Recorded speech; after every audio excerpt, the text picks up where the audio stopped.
Anna? Oh, sorry, yeah. I need someone to cue me. When are the three people starting? Do it now. So we can already switch it.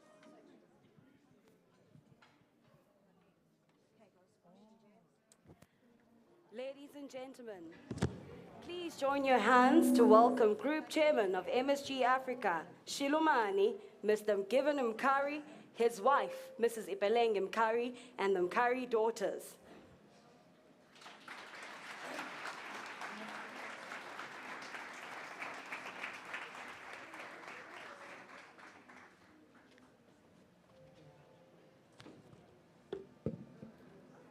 Another round of applause.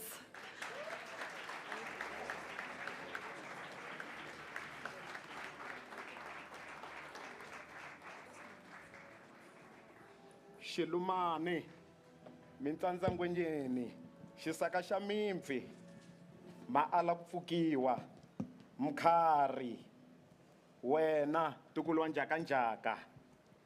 And the man of the moment alongside him, the paragon of excellence, an embodiment of all that is possible, son of the soil, Dr. Reuel Khoza, and his wife, Umama, Mrs. Mamzi Khoza, the Khoza daughters, and their granddaughter. Mavona, magelevenze, makula nhloko, ripanga ra swixeka tsindza, mavona kule, mahlongola n'weti, mabarule, makula nkondzo, xirimaribye. Ladies and gentlemen, live from Houghton, Johannesburg, South Africa, the soloists from the University of Limpopo choristers, accompanied by the S.J. Khoza Tribute Orchestra.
as long as he gets his pay.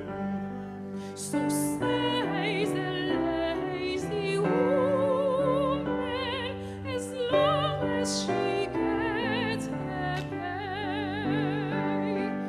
If you work hard, very hard, you will draw a winning card. Working hard always pays, for sure you'll receive some praise. A lazy man will say he's okay as long as he gets his pay. So says a lazy woman, as long as she gets her pay. Students unlimited, to study fair and the future unlimited awaits you. Continue with the good work, to stop and nothing. Go on achieving, you students are excellent. Students are excellent. Students are excellent. Well done, well done, well done, well done, well done, well done, well done, well done, well done, well done, well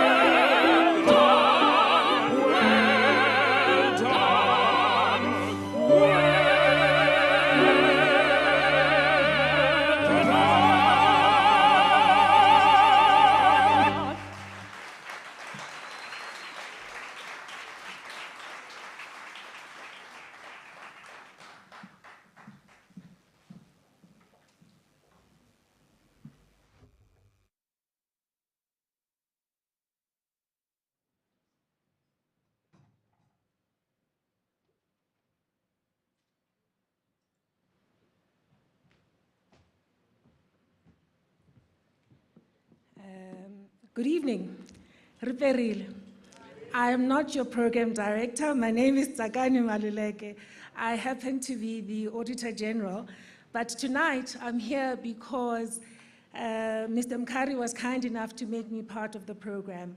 Ladies and gentlemen, I am fortunate to relate to Dr. Khoza as one of the fathers in the proverbial village that raised me. So to me, he's actually Papa Reuel. Over the years, I've been able to experience him as a committed scholar, as a dedicated teacher, often calm, patient, especially when he was admonishing you. He would speak in those very calm and patient tones. His teachings have reached me through his speeches and his writings, but probably more importantly through the example that he has demonstrated. So from afar and near, I've been able to witness this gentle giant and the contribution he makes in the world. I didn't explain why I say he's one of my fathers. So Dr. Khoza happens to be a loyal friend to my now late father, Judge George Maluleke, and to my mother, Mrs. Morongo Maluleke, who's still alive.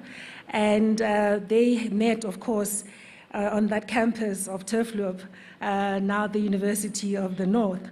And they've been friends ever since. So I've been able to learn from Dr. Khoza. And the things that stand out for me are the key lessons about service in leadership.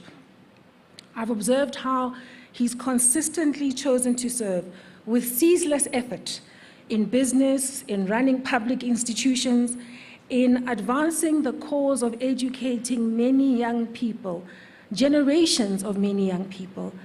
And I've also watched how he has worked so hard to preserve the very rich musical legacy of S.J. Khoza. Baba, I could see you struggling to stay in your seat with that performance.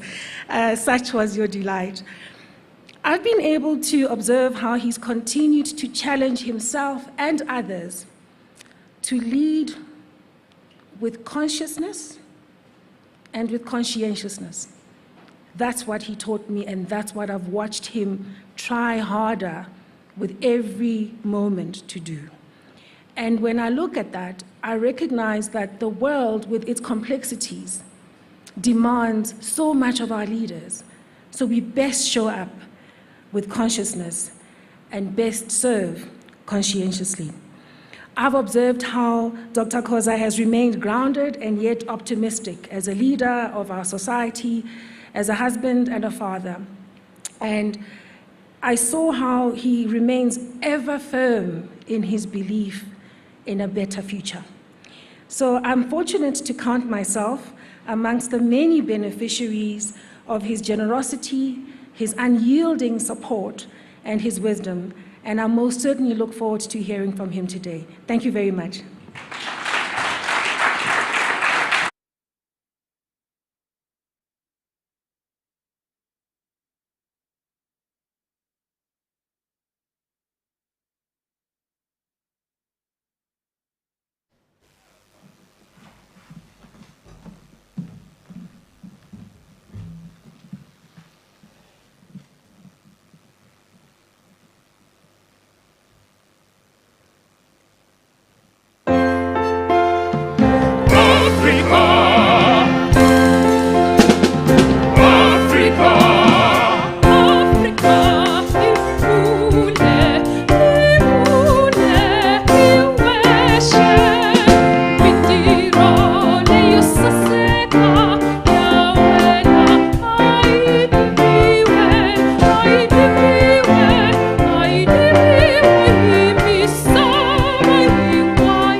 Africa,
Good evening.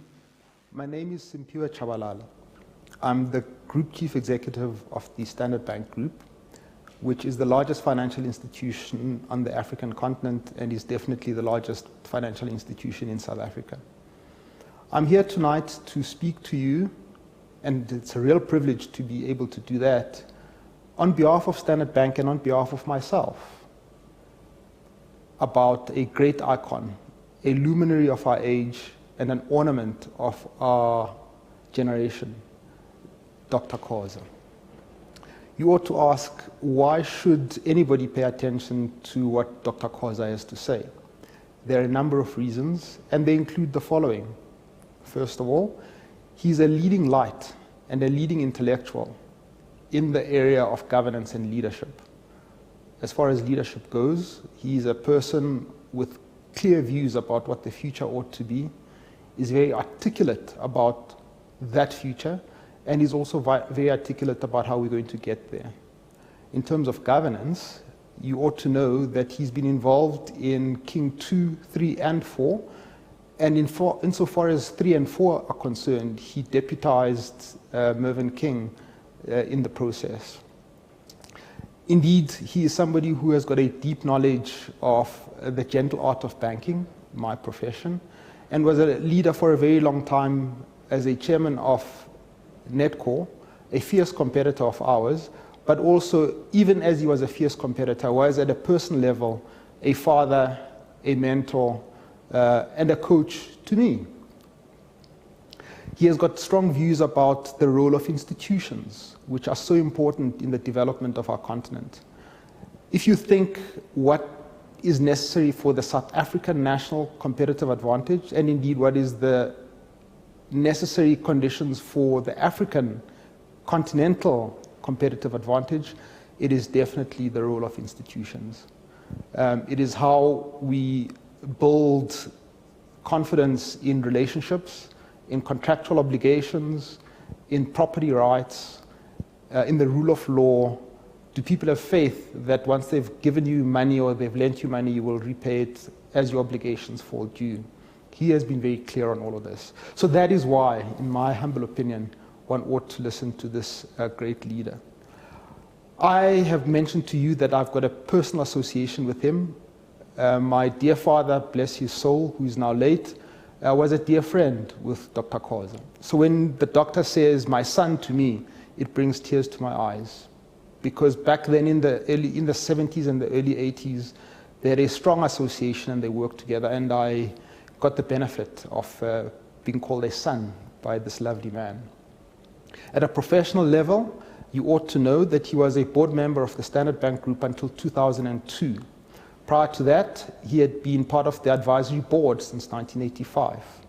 He became a member of the board of SBSA in the late 1990s, and then became a board member of Stanbic Investment Corporation straight after that. He was heavily involved in the defense of the Standard Bank Group during the Netcore bid and made a huge contribution to that institution. We've since forgiven him for going to join Netcore and being a board member at Old Mutual. But even then, as I mentioned earlier on, always admired him for the role that he played.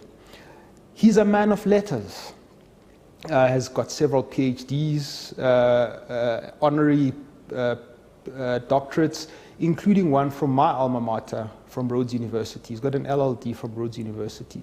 He teaches, he writes books, and is a farmer. You ought to also know that he is the second largest exporter of avocados to Europe. That is extraordinary. Also exports macadamia nuts. And so this is a polymath, in a real sense, a Renaissance man. What a hero, what a leader, and what a person to admire, and somebody, as I said to you, who I call the patriarch even of my family.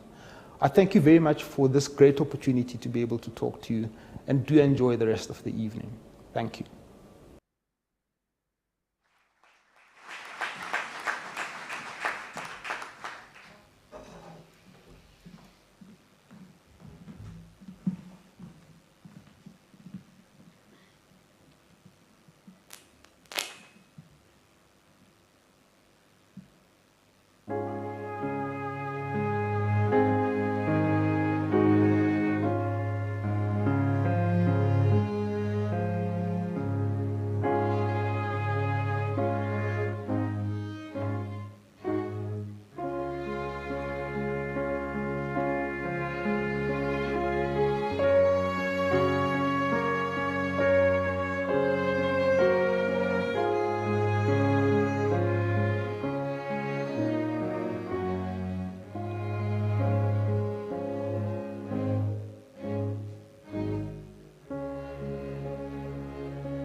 busisi suka suka khona ndleleni yahluko wena suka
I've had the privilege of knowing Reuel for around 20 years. And over that time, I've come to know the multiple dimensions that make up the man that we know as Reuel Khoza. Firstly, he's a devout family man and always has Mumsy close by his side. He's also an astute businessman, both in the private equity arena, which is where I first got to know him, and then in so-called big business, where we worked very closely together, first as a director of Nedbank, and then as chair of Nedbank from 2005 through to 2015, where he was always a champion of good governance, doing what is right and not what is expedient. Reuel is also a renowned academic and author, but perhaps lesser known is Reuel the musician, and he really loves his music and often used the occasion of the dinners that we had after Nedbank board meetings to play us the wonderful music composed by his cousin, often alongside some of the lyrics that he had composed to go alongside those. And Reuel, we certainly miss that. And if music wasn't his first love, then I would perhaps say it would be farming. And I certainly always enjoyed the conversations that Reuel and I had about his farming endeavors in Mpumalanga and how the latest Avo crop was going. And Reuel, we certainly didn't name our super app Avo after your farming expeditions. So for me, it has certainly been one of the great privileges of my life to have known and worked alongside Reuel and to be able to call him my friend.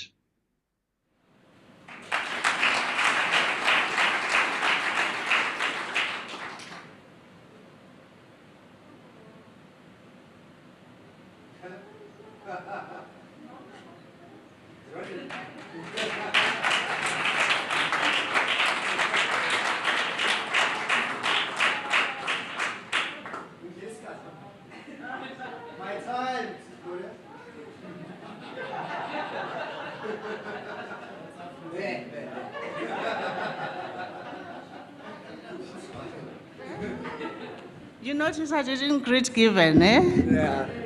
Yeah. I'll take the mic. I'll do it later. Okay, so Okay.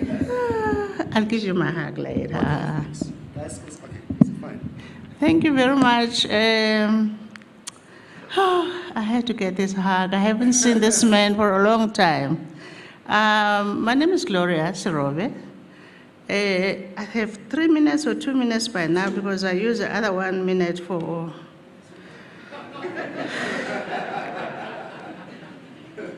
I have to say 3 things about him. He's my brother, he's my mentor, he's my teacher, he's my leader, he's my husband's leader, everything. But 3 things I have to say, just to show how much I know him. I know his lowest moments. I've been with him a long time. His lowest moment is when he lost his son at a young age. We never thought he could get out of that. It's so nice to see you, Mamsi, and him recovering from that. We never thought you could. His highest moment, you have to see Reuel on his mother's lap.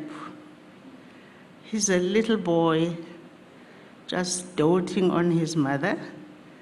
And when we went to Akonhoek and she cooked for us, picked on the fruits in the yard for us, you could just see a Reuel that you could ask anything, he will give you, because he was hanging on his mother's lap. May her soul rest in peace. Those are his highs and lows. But I've obviously seen Reuel in his leadership role, which is most of us have seen him. You haven't been in a board meeting with him. He's quite clear about what he needs.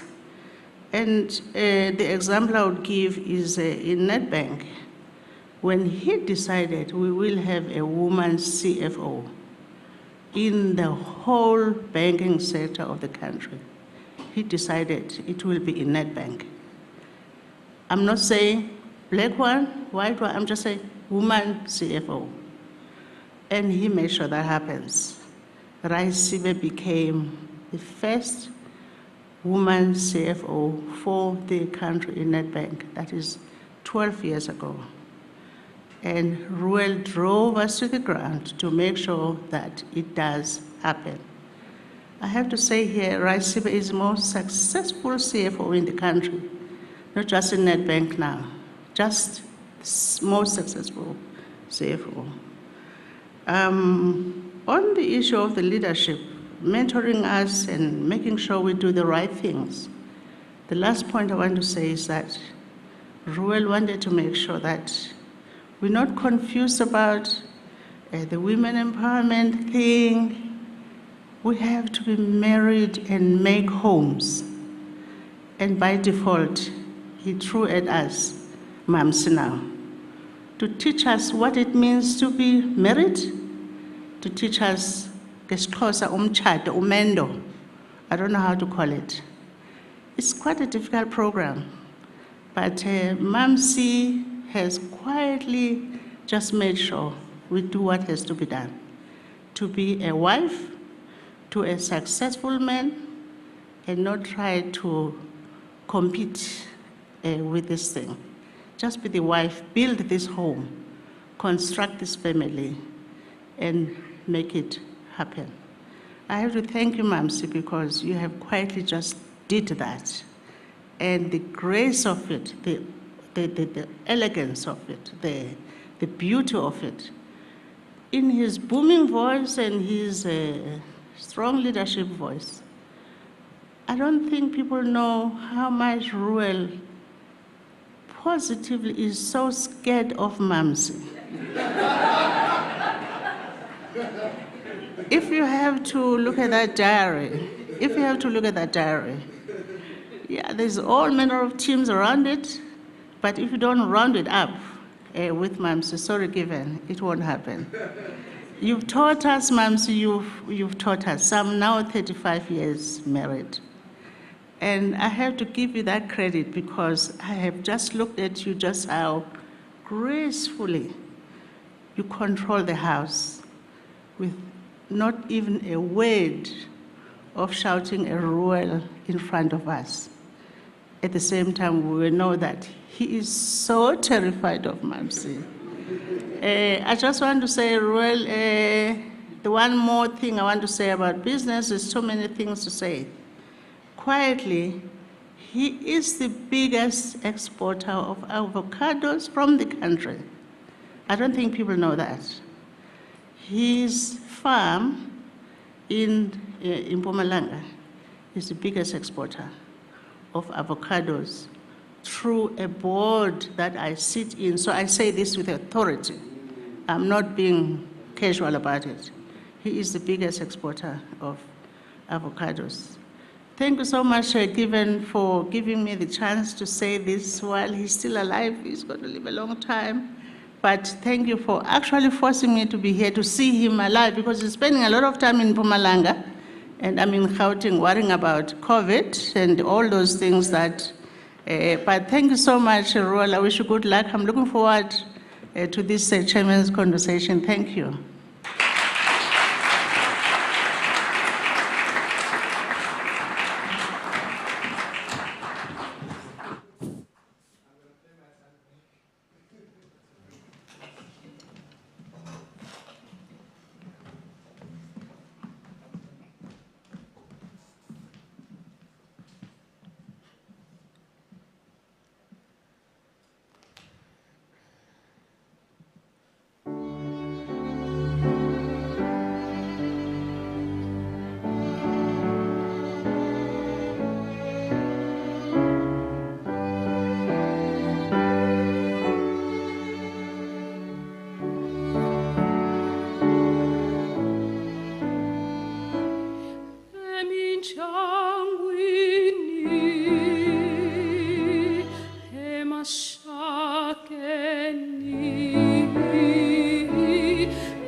Oh, still in the age of COVID.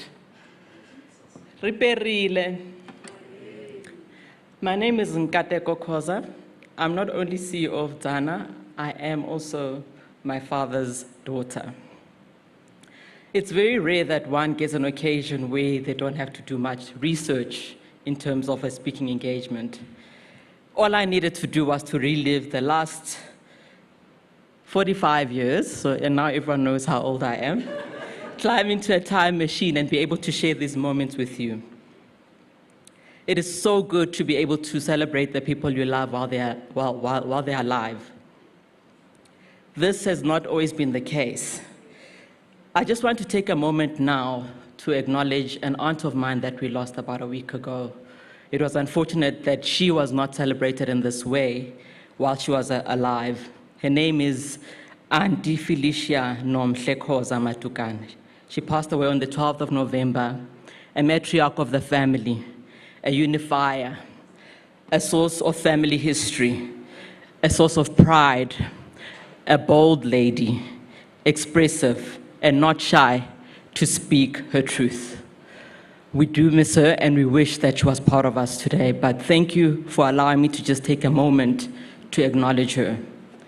Before I go any further, I would like to thank my brother Given and his wonderful team at MSG, the Power FM team, as well as the Capricorn FM team. The way that they have worked with us in the last 2 to 3 months to put this auspicious occasion together has been phenomenal. I also want to take time out to thank our choristers as well as our musicians, and to thank family members that have come all the way here, to thank our speakers that spoke just before me. This is truly an amazing, a phenomenal honor for not only my father, but for the whole Khoza clan, and for all those that are associated with my father. Buti Given, thank you so much for this opportunity. We actually don't know how to thank you. I think back to the 2-3 months ago where we sat and planned this and decided how we wanted the format to be. So far it's been executed beautifully. So I said to Buti Given, please tell me, what would you like me to talk about? Like, where do I even start speaking about my father? So the theme of today, the talk of today, would be the Reuel Khoza I know. The Reuel Khoza I know is a father, a friend, a confidant, a solutionist, a dreamer, a visionary, a pathfinder, a pioneer, a musician, a writer, and a leader, and most of all, for me, a family man. I sat down and thought, what can I say about my father? Then I thought, let me just take the word father and break it down and see what father means to me and what he means to me. So F is for frankness, for being forthright, for being fearless, for being fair. My father respectfully speaks his mind without offending, boldly and very clear. Without repetition, there's no need to do that. He's very crisp in his delivery of every message. There's no fluff and no fumbling. A clear thinker. A is for assertive, articulate, affectionate, amorous, a very loving man. I think you've all heard that. I remember the days when we were young, when he would go overseas, and we'd always look forward to him coming back with gifts, very thoughtful gifts for each and every one of us. And then I think somewhere along the line, he lost the plot, and he started bringing us T-shirts. And we very respectfully said, Dad, yeah, you know, we can do the T-shirts, but please, hey, can you do something else? So he's since improved quite a bit from there. And the one thing that he used to do quite a lot for us when we were children was to send postcards while he was overseas. There were times when the postcards arrived after he'd arrived back from overseas, but nonetheless, it was an exciting moment where our father would write to us in the greatest English that you've ever heard, throwing in a few big words so that we can all reach out for that dictionary, which we sometimes do even now. So for me, what I've learned from his travels and from what he's been able to do is to travel is to know and is to learn. T is for thoughtful, tenacious, talented. We have all witnessed his musical talents today, and it has been exhibited so beautifully today. My father is like what I call a cuddly bulldog. Once he bites on something and he puts his mind to something, he does not let go until it happens. And he's not one to take and do anything in small measures. When he executes properly, cunningly, no half measures. Go big or go home. Lose big or lose small. Whatever it takes, my father is that tenacious bulldog that's always going back and making sure that he executes what he puts his heart and his mind to.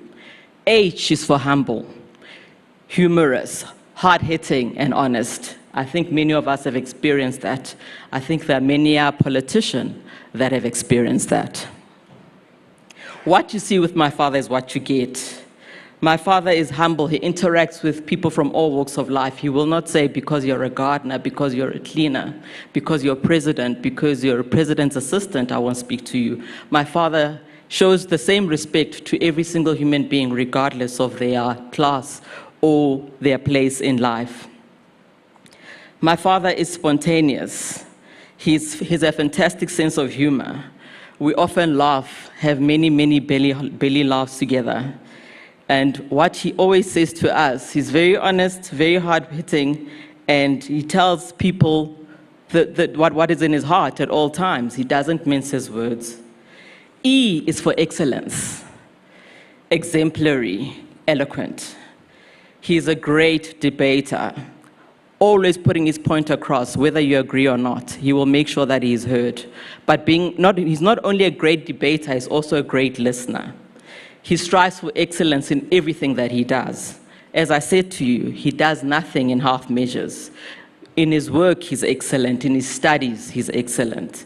In his music production, as you saw, he's excellent. He is a 3-time SAMA nominee, for those that are not aware.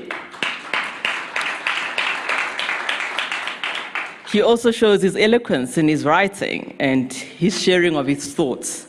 I do believe that there is a clip where he says he won't write about being a head boy. He would rather write about his thoughts.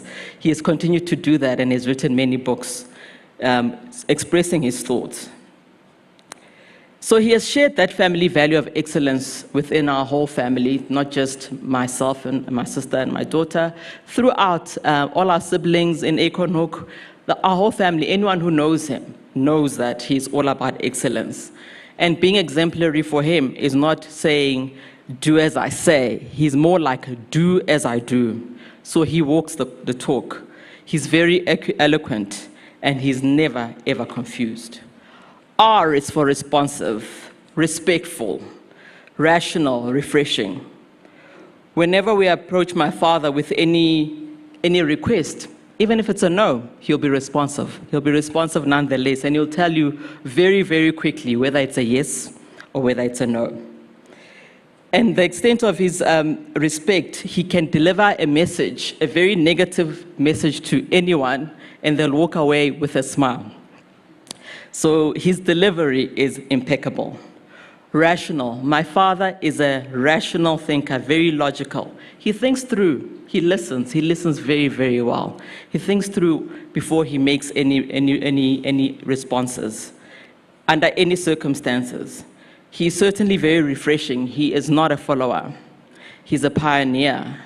And he takes calculated risks, and he's taught us also as a family to be able to do the same. So, Father, today is your day. Today we celebrate you, we appreciate you, we honor you, we thank you, we congratulate you. The Reuel Khoza I know is a man that I would say is a grateful and accomplished son of Pios Masashibona and Sinzisani Evelyn Khoza. He's a dedicated brother to Felicia, to Charles, to Gloria, to Charity, to Oscar, to Olivet, and many, many more. He's a committed and loving husband to one Mamsi Khoza, my phenomenal and beautiful mother, the one who has kept our family together for many, many years.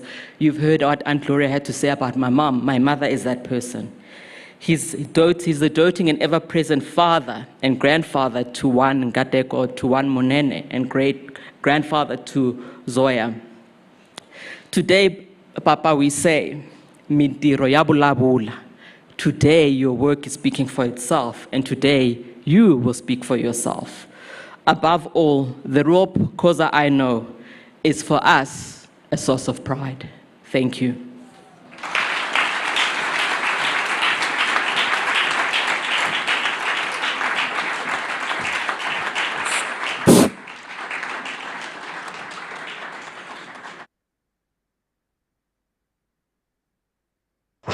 The 2021 Chairman's Conversation with MSG Africa Group Chairman Shilumana, Mr. Given Mukari, and our esteemed guest, Dr. Reuel Khoza, live on Power 98.7 and Capricorn FM. Watch it live on CNBC Africa, on DSTV channel 410 for South African viewers, and stream it live on our YouTube channels at Power FM 987 and at Capricorn FM. Now we're talking. Ladies and gentlemen, please welcome to stage your MCs for tonight, Ms. Sibongile Gangla, Commercial Stakeholder Relations Manager for MSG Africa Group, and Mr. James Shikamwabana, Executive Manager, MSG Africa Group. I should hope that round of applause is for yourselves because you have showed up in grand style. Give yourselves a round of applause, ladies and gentlemen. Good evening, James. Good evening, Smosh. How are you doing? You look stunning, eh? Thank you so much. What do you call this duk? It's called Iskova, James. Iskoko? Iskova, not Iskoko. Iskova. Iskova. It's a sign of respect when you come in the presence of elders and you're about to drink from the wells of wisdom. You've got to cover your head, you know where I come from, just as a sign of respect. You really look stunning. And I thought you would be, you know, representing your people as well tonight. But you look dapper still. My people are well represented. I'm not sure if you really want to see a Tonga man rocking tinjob. All right, so you've got a sense of occasion, I see. Ladies and gentlemen, welcome. It gives me great pleasure to welcome all of you today. Dada, Dr. Reuel Khoza, a giant we stand in front of. We're so honored. But most importantly, thank you for honoring us in this invitation, an opportunity for us to drink from your wells of wisdom. No, mama, enkosi, ngoba ligxalaba elibanzi likatata. We honor you, we respect you, we celebrate you. To the entire Khoza family, we welcome you all. Mr. Given Curry, Group Chairman of MSG Africa Broadcasting, and your beautiful wife, Mrs. Ipile Mkari, Molweni, Budino Sisi, at least you're younger. And Mkari family as well extended, welcome to tonight. And of course, to all of you in the room, our guests, our friends, partners of the MSG Africa Broadcasting Group, colleagues, partners, listeners of Power 98.7 and Capricorn FM, and the many African people viewing tonight's conversation from across the continent on CNBC Africa, we say to you, Jambo and Karibu, we welcome you all tonight. We welcome you. It gives us great pleasure as MSG Africa to welcome you to the 4th installment of the Chairman's Conversation. James, by the way, you know, I was so relieved this afternoon when I walked in and I saw Dr. Khoza, no Mama, Daddy, he made it. Hey! Noma Kanjani, Hey. the 2021 Chairman's Conversation is happening. It's happening. Well, Yeah. you know what I mean? That's a triggered. So we were just like, oh, he made it. So we're very excited about that. Ladies and gentlemen, today we are convened in the age-old tradition, as our ancestors would do, and sit around a fire, James, to discuss, to dialogue. In drawing on those traditions ourselves, we go back to that belief that our challenges and our opportunities, James, can be grappled with through meaningful discussion and engagement. And Power 90.7 in the main exists for this reason, James. A young man from Zanin had a vision, and he was bold enough to see it to its realization. And I can only imagine when you have a dream that big, you probably see all of us in it, you know, and how do you explain it to people? How do you, make it come alive? But thank you, Mr. Given Curry, for seeing it and realizing it for all of us in this room today. Power 98.7 is exactly that. It exists because it understands that we are all on a journey of reimagining this continent, and that we have an appreciation, a deep appreciation for the weight of responsibility that's on our shoulders to take heed to this generational call. And every day, people of power, we wake up as MSG Africa to do exactly that because we see you. By the way, let's just affirm one another. I don't think we've engaged one another in the past hour. Just look at the person next to you like church and say, I see you. I see you, James. I see you, James. I see you. I see you all. I see you, I see you, I see you. Power 98.7 is exactly that. It's about seeing all of these efforts that everybody makes every day. When you wake up and you show up to the day, despite the circumstances, James, you wake up and you show up to the day, and you work, and you learn, and you innovate, and you create, and you shape new realities and futures. That is why we exist. We exist so that we can allow you to express that in this platform called Power 98.7. But it's always a good reminder to remind ourselves who we are. Now that we've seen ourselves in one another through each other's lens, let us remind you, people of power, why we see you. Power to you, power people.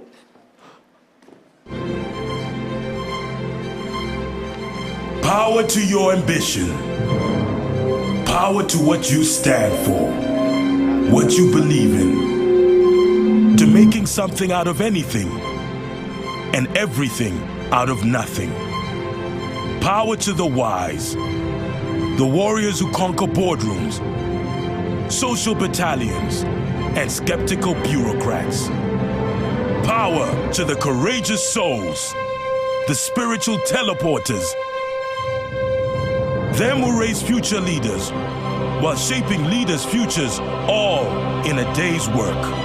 Leaders in their own right, crowd shakers, the groundbreakers.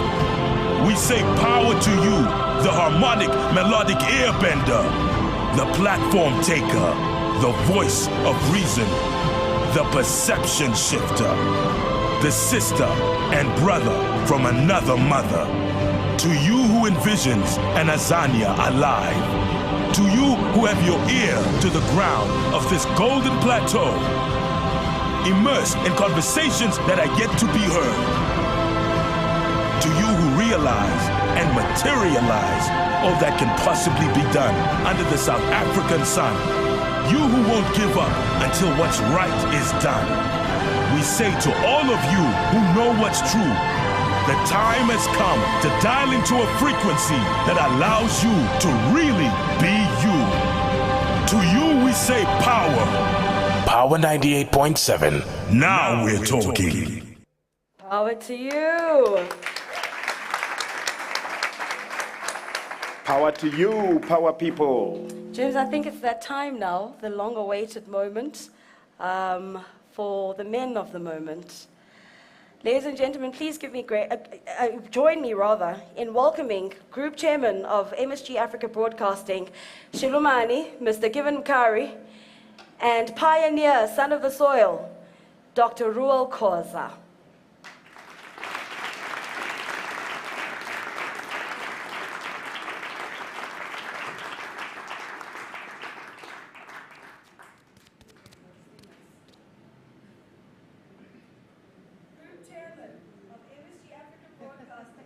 Mr. Given Mkari, and son of the soil, Utatu Dr. Reuel Khoza. Please give them a round of applause.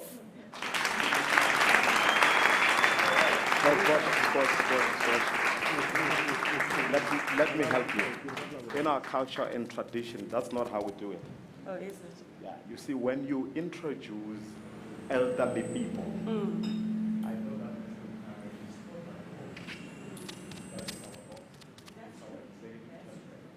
Dr. Khoza is our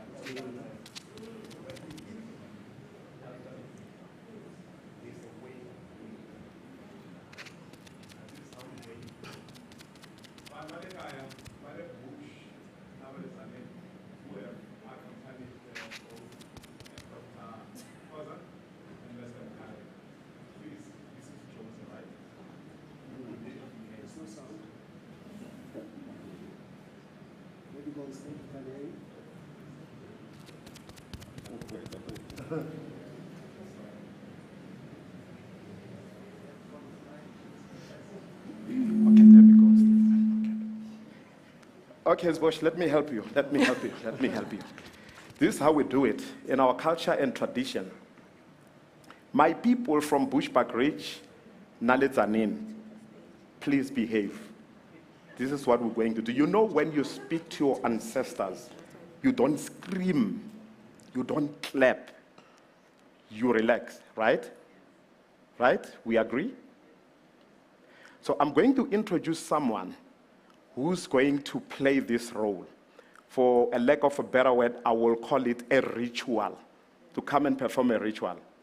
But you know, if you were to ask Dr. Khoza about the most important aspect of tonight's event, he will probably say, because of his love of choral music, he will say the orchestra. And if you ask Mr. Mkari the same question, he will probably say the conversation. But the person that I'm going to introduce here, he's going to talk to us about that most important aspect of tonight's event. So, right, Van Valekaya, Bushbuck Ridge, Van Zanin, we don't clap, we're going to talk to our ancestors. The audience in the room as well, I want you to give me that pin drop silence. And to do that, hey, look, we end up slowly. These people at this stage, both Mr. Mkari and Dr. Khoza, they don't have legs. Abanamlenge. Their legs have been amputated. Abana nomu, abaskoti nakubulabula. Abanamlomu. So, and to do that, I'd like to introduce to you Mungwanati, Bajiba Bangu, Gunyule, Malenga, Professor Tinyiko Malulek. And once it's done, you don't clap. You don't clap. Lokubaku gime seba tababa hetil.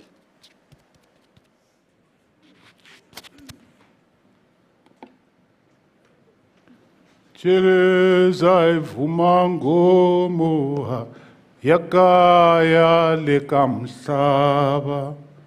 Jeleza ivumango moha shangena lesho lumana mintsanda.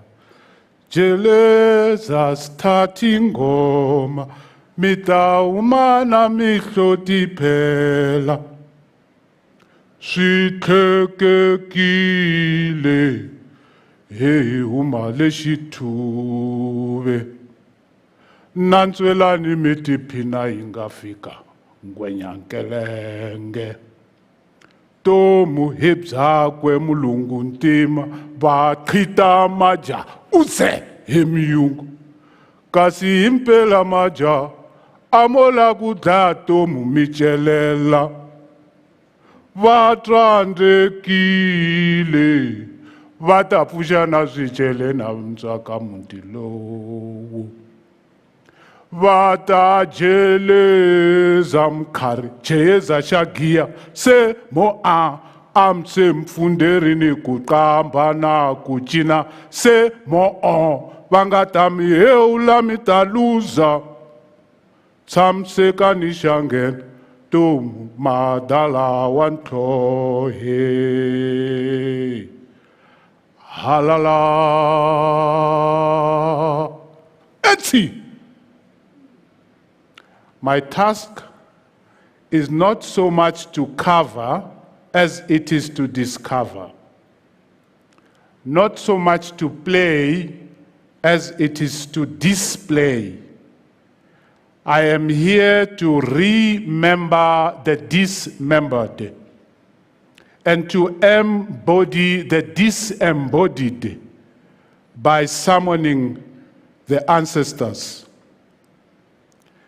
Inaka, nzitele kutaluma shilumana akonza alumeka. Alumeka rivoni, alemuka kulumuka vele rangwa jimisoni. Nzingena hivu gigigi, nzigia migilo ya kugila mugimeti, anga sina gimeta. Loko ari Khoza lo ale manombeleni, utumbuluka le Khoseni, kwale tsukeni rashisungele. Nditsikeni ke ndimukhemela agengela uswa hitachovela himfino. Hitsikeni hija amakota peni hiyehlisa himanghoza. Nditsikeni ndzilota ripanga hi xivuri ndzi tshika nyundzu. Ripanga lero khava homu ri xeka na role. Mavona swa senu na swa seniya. Mahlongola n'weti a ova dlambu linga si chona. Makhuluskopo magelevende khoma kwala. Lo yima hinkombe anantswela munyu majekejekeni. Lo luma homu hinchila ayarima maribye ivi a cheleta nkanyi hi nyuku wa yen'winyi vakiti. Lava i vakantila a wu landziwi, wu tsande vangoni na vanyombozi. Hi lavo nyembula ribye hi xirhendze. Ngomungomu xihuhuri xa dzonga. Khoza lo tamba a tamba hunguva a lumbeta tilo. Loko ndzi kutani ndzi phurumula vondlo ra sindzisani. Ndzi funungula xihlambetwana xa masaswivona. Hi leyi ngengendza yi lo ngelengende. Reuel wa mbayimbayi wa tshovankanyi wa n'wamagenge. Mahora nsisi hi ngati ya valala. Mumbayi wa kumbeya teka ni ku nyika. Jeleza hi vuma ngoma ya kaya le ka mhlava. Jeleza hi vuma ngoma xa nghena lexo luma na mintsandza. Jeleza sithatha ingoma mi ta huma na mihloti Gaza. Swi tlhekekile hi huma le xithuve. Mamelani mi tiphina yi nga fika ngwenyankelenge. Tomu hi byakwe mulungu ntima va qhita maja uze he miyungu. Kasi himpela maja a vola ku dlaya tomu va celela. Va qakekile se va pfuxa na vigwele na ntswaka muti lowu. Va ta jeleza mukharicheza xa giya se mo amse mfunderini ku qamba na ku cina se mo honohono va nga ta mi heula mi ta luza. Pfulani ndlela xa nghena tomu madala lexa ntlhohe. Hala etsi. Now, old man Mkari, come and seize your reins. They are burning my fingers. Tana tomu, teka matomu. Tana tomu, teka matomu. Ndza tshwa hi ndzilo. Mpho, hi lawa. Ndzi hlambanya hi ntukulu wa wena Josephine a nga tlele ndzhutini wa Msese le ka miyakayaka. Phucho yoyo, xa mina i bangu.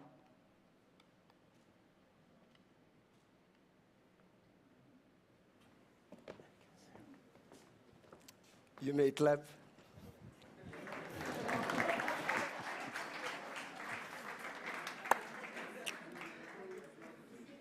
Reuel. Good evening, ladies and gentlemen. Dumelang. You can't sunburn at this hour because we've been warning each other the whole day.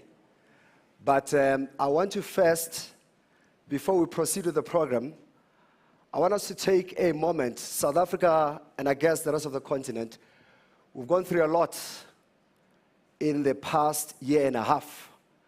A lot of loss, a lot of pain. And I guess I want to take advantage of one family, Akabaloi, as a proxy and representation of, or representative of what most families have gone through. And we mourned him together. He was one of us loved by South Africa.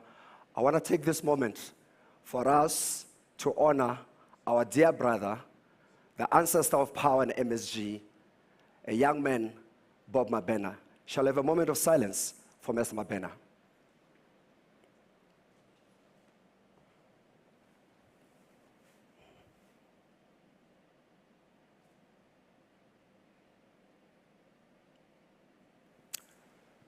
Thank you, ladies and gentlemen. Thank you very much. And I know that each and every one of us here does have someone very close who they have lost. And we are being told that the fourth wave may be coming.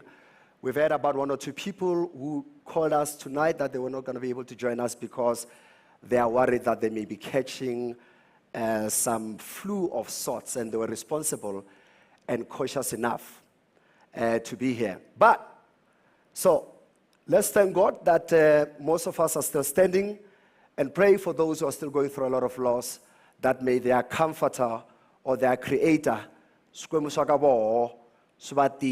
as we continue to build ourselves as individuals and as we continue to build our families and our businesses. I want to acknowledge Vareki, because these things do cost a bit of shillings.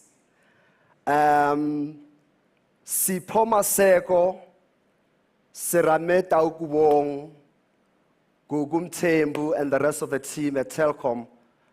You guys were the first believers when we pitched to you the idea of the chairman's conversation, and you put money behind it year one, and here again. Shall we please give Telkom a round of applause?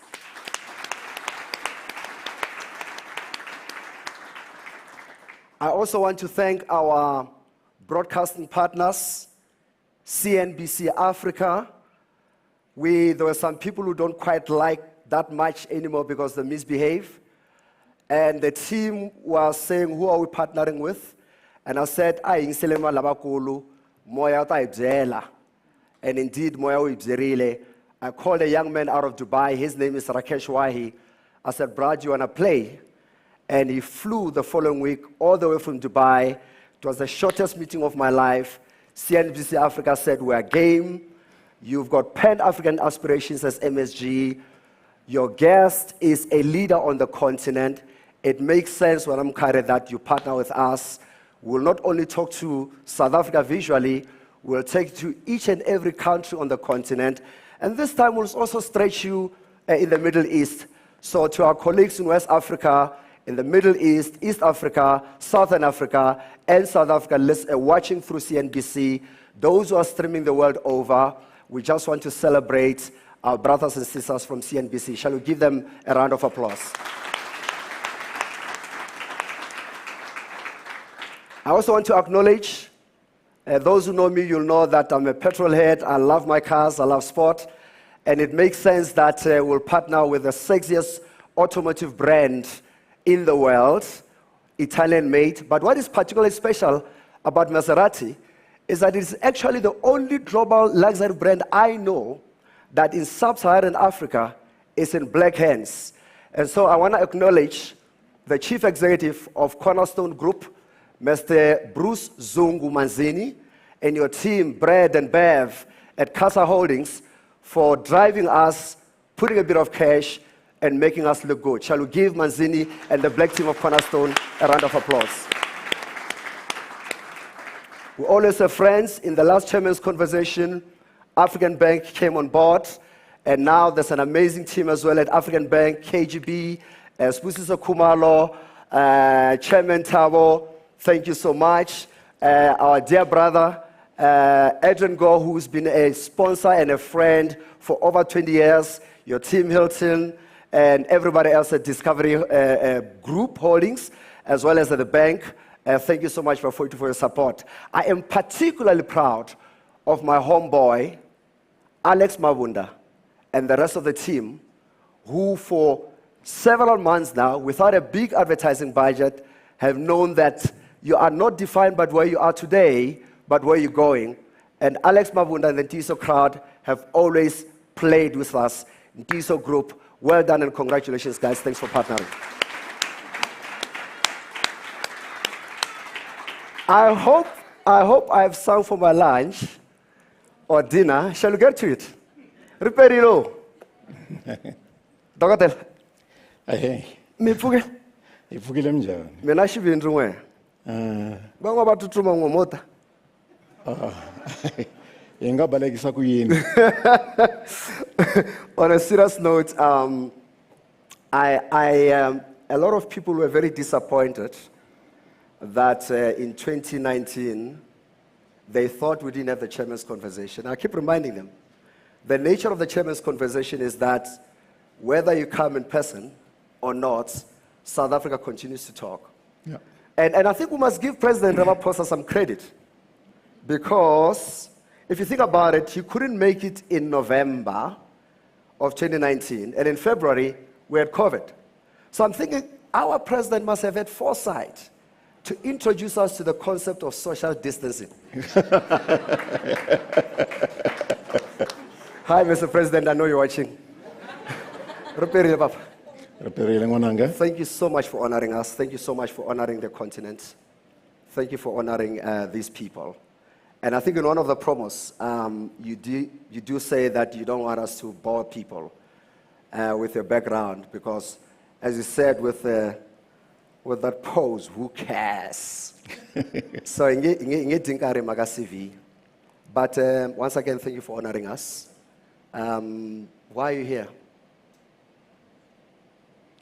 Why am I here?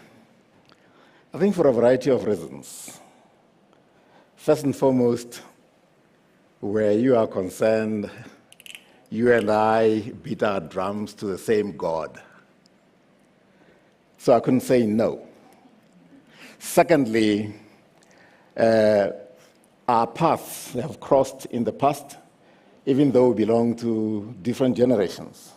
We went to the same high school, Bankuna High School, that was popularized by one DZ Mtebule. That's where we actually developed our roots. I believe it's Socrates who says, parents, we thank because they bring us to this earth. But teachers, we thank even more because they build character where the children are concerned. And I would like to dedicate just 1 second to one DZ Mtebule, who was a character builder of some mammoth proportions. He built your character. He built Professor Tinyiko Maluleke's character. He built my character. He built Tito's character, and many, many more. So we would like to pay tribute, as it were, to teachers, as it were.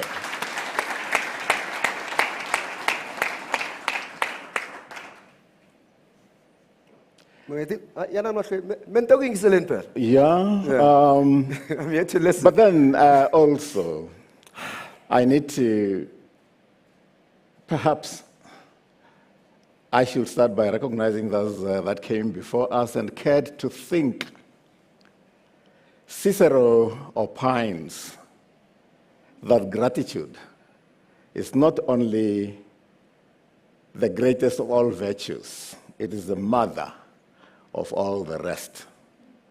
To which one, Bishop Ambrose says, there is no obligation more urgent than that of returning thanks.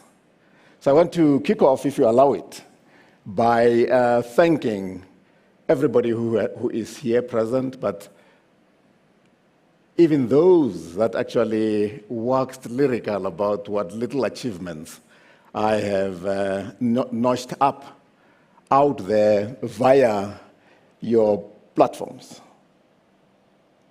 This particular platform is Power FM and Capricorn. Many have said many, many good things about me. I just don't know how to relate to that. I relate to it with mixed feelings. Call it elation, which I believe is appropriate, but also with some measure of morbidity. Why morbidity? Because the kinds of good things that they've said about me are things you say about somebody who can sin no more, somebody who has made the transition to the hereafter. But I'm still here, hence the morbidity. I feel that whatever happens, when I finally make my transition to eternity, you don't have to organize anything. All you need to do is to play what actually happened this evening here. I would like to thank my daughter, Nkateko, for those wonderful words. I never thought she admired me the way she did. Because I'm the only guy in the family, and all of them actually gang up and hit me over the head. But today I know that she actually is very affectionate. I would like, by extension, to thank the entire family. I think Gloria was right. I relate to my wife with a mixture of affection and trepidation. So thank you very much, my daughter, my other daughter, who is the quieter one, Munene, my granddaughter, Zoya. Thank you for accompanying me here. There are brothers also. I don't want to bore you with a litany of the kith and kin that actually responded to the clarion call. But if you allow it just 1 minute, may I also thank the daughters that are my daughters by choice, not by some biological dictates. Sagani, Gloria, Tomato, you are my daughters by choice.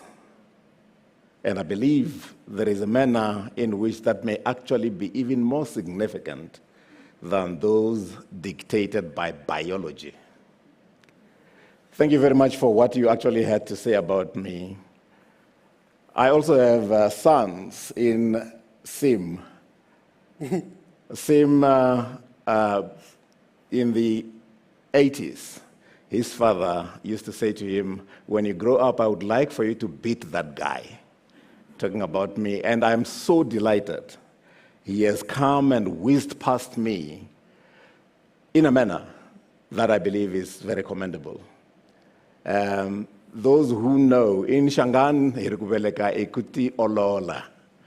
But in English, you would actually use big terms like, this is quintessential sublimation. I can say no more than that. And I would like to thank everybody who said something so wonderful about me, including my former colleague at NetBank. What I say about them, I extend to everybody who has participated in this. Let me not bore you with thanksgiving, but I felt I should actually extend that because gratitude is not only the greatest of virtues, but the mother of the rest.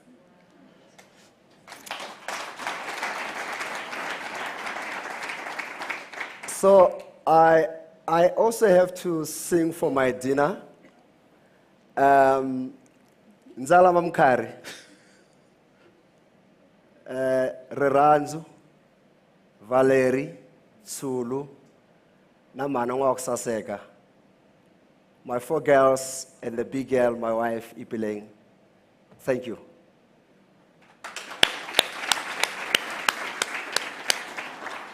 Dr. Khoza is the wealthiest man I know. Bafumile. This man is very rich. He just doesn't want you to know how rich he is.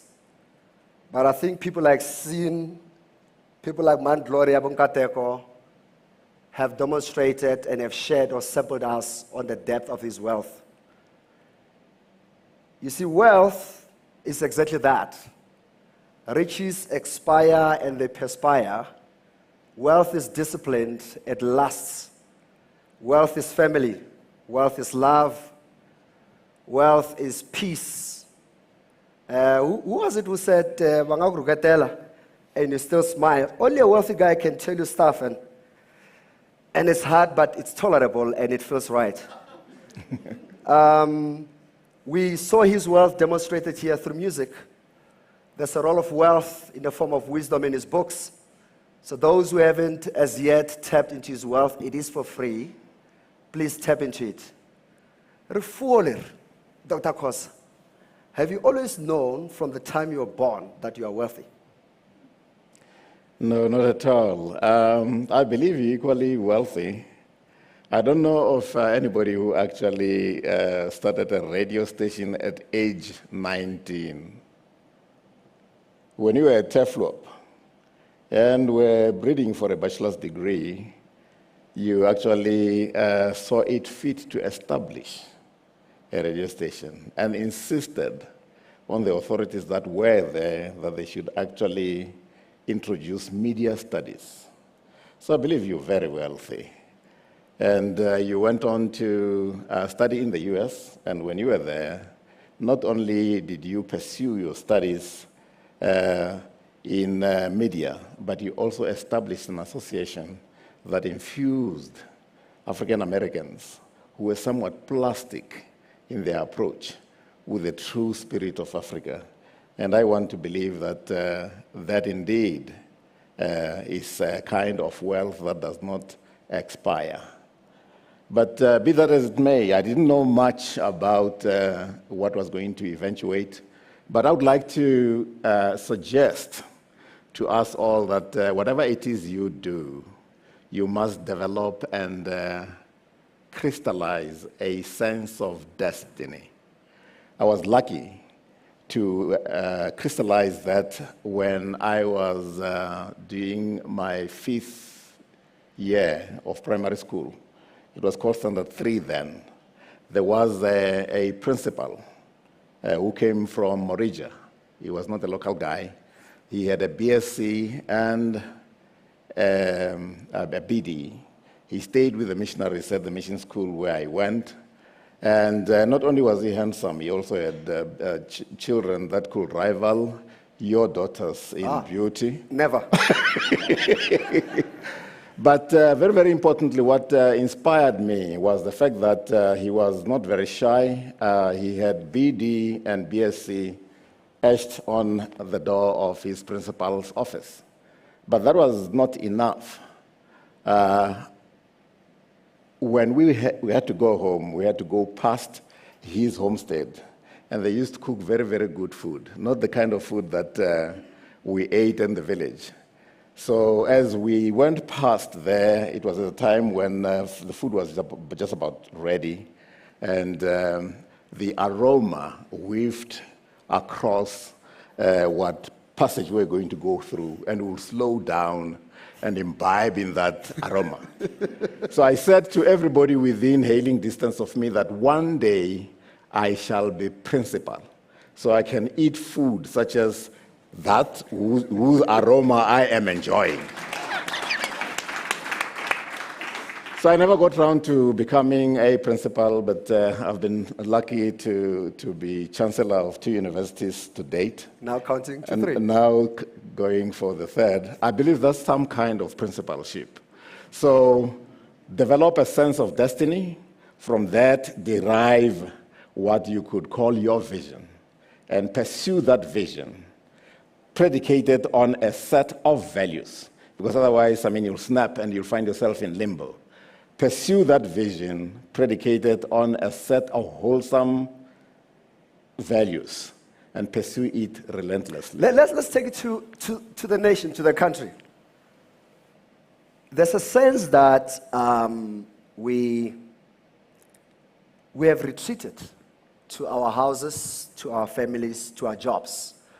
There was a time in this country where we kind of had a sense of working towards something. Do you share that observation? And if it's true, what could be the reason why? So you spoke about individual vision. Is there, in your sense, a South African vision right now?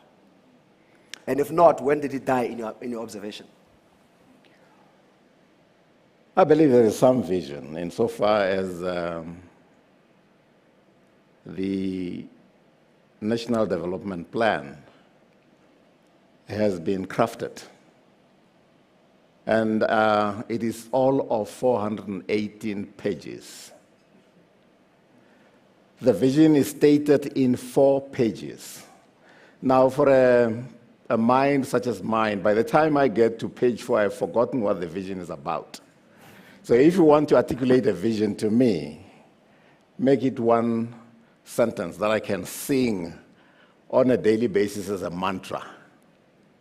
So there is a sense in which we do have that vision. We're pursuing it somewhat.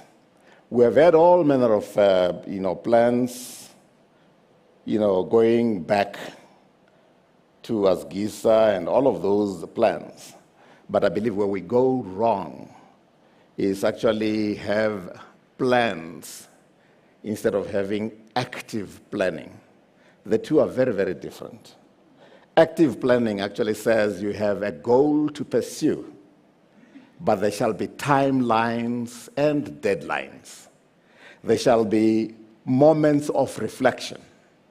Reflection is thinking about that which you actually are trying to implement, but it also gives you a moment to think about thinking. And that's where we actually fall short. Our leadership don't have timelines, they don't have monitoring. The implementation apparently is something that they believe can drift. And from that drift, they take it, we shall get somewhere. And I believe that's where we make a big mistake as a nation. Now, there is a sense in which, as individuals, as a nation, as organizations, we are in a very, very real sense in a process of becoming. You can't stand still. We're in the process of becoming something that would actually be banished to the past, or becoming a harbinger for the future. There is a sense in which I believe, with respect, current leadership does not fully comprehend the fact that you can't stand still or just mouth platitudes and explain things, describe things, and not inspire and implement. What would give that level of comfort to any leader or any cohort of leadership to do that? Surely it must be that they would know that there's no consequence. To have the confidence to repeat pronouncements, posture, without tangible evidence of that active planning. Surely we must have, as society, have said, it's okay, it's permissible. Yeah. There is a sense in which you can cheat and get by. There is a sense in which you can take things somewhat lightly and become something in the region of the establishment. Now, there are essentially two parties, the establishment and the movement. Now, the only way the current establishment, the ANC has become the establishment, the only way they can actually survive is to become the party of the movement. Forward movement with purpose. Forward movement with a mission, a national mission. Forward movement with a plan that needs to be implemented with commitment. Forward movement that countenances no carpetbaggers and scoundrels. Forward movement that does not allow themselves to degenerating into running a nation with embezzlement as the motive. Forward movement that does not allow a nation to degenerate into kleptocracy, which is where we find ourselves now. I would like us to spend time to, as people who are watching and those who are listening, to work out potential solutions to both national and I guess continental questions and concerns that we have. But I also want to do a bit of diagnostic work. Okay. What is not leadership? What is not leadership? What is not leadership? You could have asked me a question about what is leadership. No, I don't want to go there. I want to know what is not.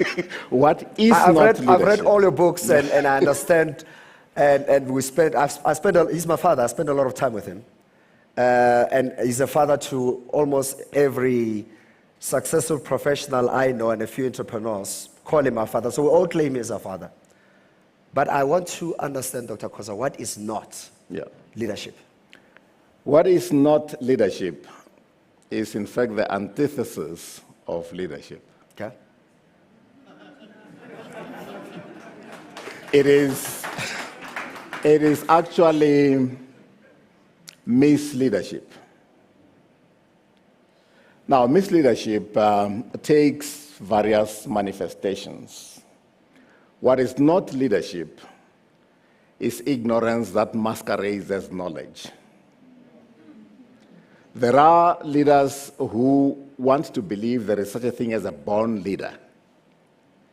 I don't believe there's any such. Leaders are born, then made. You're born with talent, you develop the talent. If you have not developed the talent and you remain ignorant, you shall mislead if you have pretensions to leadership. So what is not leadership is ignorance.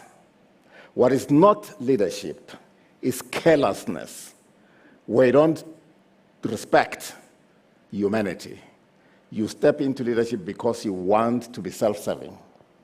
What is not leadership is evil leadership, which is in fact misleadership. Leadership that tramples, that lords over followership, as opposed to actually persuade followership to follow it. We have had many examples of misleadership or what is not leadership. Hitler epitomized what was not leadership, what was misleadership, plunged humanity into a world war. Very persuasive. But persuasiveness alone does not do it. He lacked ethics and ethical conduct. Now, what is not leadership is that which is devoid of a commitment to morality and ethical conduct. That, in a sense, encapsulates what is not leadership. We can actually talk the entire evening about that, but I want to believe that in a nutshell, that's what it is. Because sometime in the late 70s. And I've had a few remarks from people who I'm active on Twitter, and I would like to recruit you. It's fun. It's a lovely platform. Where some people say this Reuel Khoza of yours. I think it was Sim who mentioned that you're on the board of Standard Bank. Actually, you're on the advisory board of the Standard Bank board before even the board in the 80s. Mm-hmm. A young man from Bushbuckridge, Standard Bank. I'm going to show you some collabs. Like, you know, people question what type of a young man gets you on the board in apartheid South Africa of a bank, and you've done quite a few boardships. Take me to the time you get summoned to Lusaka, where the ANC at the time, prior to liberation, also had question marks about you, wanted to understand something. Take us through that within the limited times that we have. As a member of the BMF, which I was a founding member of, but never got to be president because I was in hot pursuit of the elusive rand, and I couldn't take anything that came in by way of an obligation. We joined the entourages that actually went to Lusaka to meet with the ANC. It was on that occasion that I met for the first time with the likes of Joel Njitenje, Thabo Mbeki, Paulo Jordan, and a good number, and the former president, Msholozi. For the first time, I met with them in Lusaka. This is more or less what year? 1987. 87. And we got talking. And one of the more articulate, brighter one actually asked me the question, or asked BMF the question. I won't say Paulo Jordan, but let's proceed. Dogodela. Yeah, he said to me, how can you say you are also in the struggle when you are actually making common cause with capitalism, making common cause with the oppressors? How can you say you are also in the struggle? Can you actually be struggling with us and be engaged in the struggle back home? How can you ride two horses at the same time? And that metaphor is fairly powerful. So there was a bit of silence. And I indicated to him that if you're creative enough, you can actually ride two horses at the same time, as long as you actually clear as to which way you want to go. And I went on to say that, in fact, you can even ride 8 horses at the same time. What you do is to inspan and harness them and do your bidding. And then there was silence. But I went further to say that whenever you come back as our liberators, you don't want to come to a nation that is purely a polity. You want to come and run a political economy. You want to actually run a country that is strong on economics and business as it is strong on political leadership.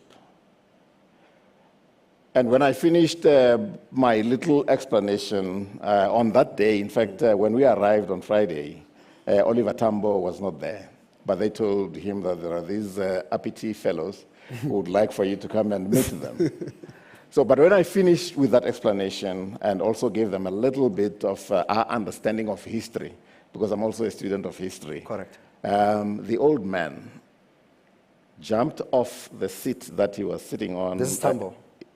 Pardon? This is Tambo. This is Oliver Tambo. Yes. As if ejected by some spring, to come and embrace me and said, we believe there's hope. So let's fast forward to a few years ago, a comment that has become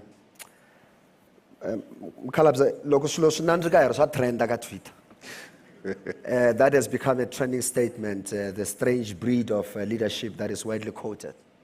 So when you get summoned by generations much younger than you met their parents and their leaders, a few years later, questioning your intentions with that statement. Were you able to do some juxtaposition and relationship between your relationship with the ANC then and the leaders, and these ones who say, why you public? How do you reconcile the two worlds? I think very, very different. If you look at the ANC from 1912, they actually took trouble to study. Most of the leadership of this organization were people who had actually studied. They were lawyers, they were preachers, they were teachers, they were doctors. And throughout the various epochs of the organization, it was people who had taken trouble to prepare themselves to step onto the leadership stage, leadership platform, and not people who were cast ashore by a wave of populism.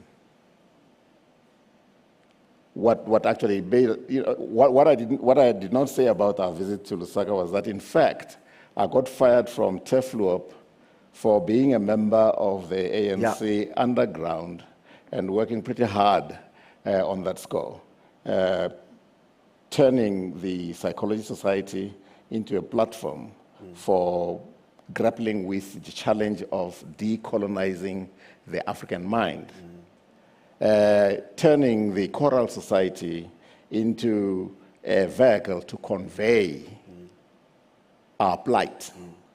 So it's all very well singing songs by Tchaikovsky, by Handel, by all of those composers, but we also have to sing our own songs that will creatively communicate the message. So there is a sense in which one hearkens to that. But what I believe might actually be going wobbly could be the fact that we actually step onto the leadership platform without preparation. So should the public, in future, somebody says, vote for me, should we be asking for people's educational struggle credentials? There is a sense in which if you want to lead South Africa in the 20th century, you got to stack up against a number of criteria. The first one is the ability to deal with complexity. And you can't deal with complexity with a conceptual basket that's empty. So the ability to deal with complexity, key. You got to understand globality and find a way of locating your political economy, your nation, within globalization. Now, you do have a number of leaders currently who can hardly spell globalization, let alone understand the content. You also need to be an ethical leader. If for whatever reason you don't believe in ethics and you don't have the requisite competence, I would suggest have no pretensions to leadership. But it's tempting. I mean, it looks like it's a lovely space. You get driven around. You get to hang out with whoever you want to hang out with. It's tempting. Why? I mean, if the society allows it, why shouldn't people take it? Well, there's a sense in which society allows it for a while. Give a dog a long rope and hang him. I believe the long rope has been given and something is beginning to tell. But in addition to that, I want to believe that those of us who are your age, those of us who are on our way out, but are very, very concerned about the future of our nation, must throw down the gauntlet to the youth. The millennials who have not experienced apartheid and how caustic, how painful, how repressive it was as politics of oppression and suppression and economics of exploitation and exclusion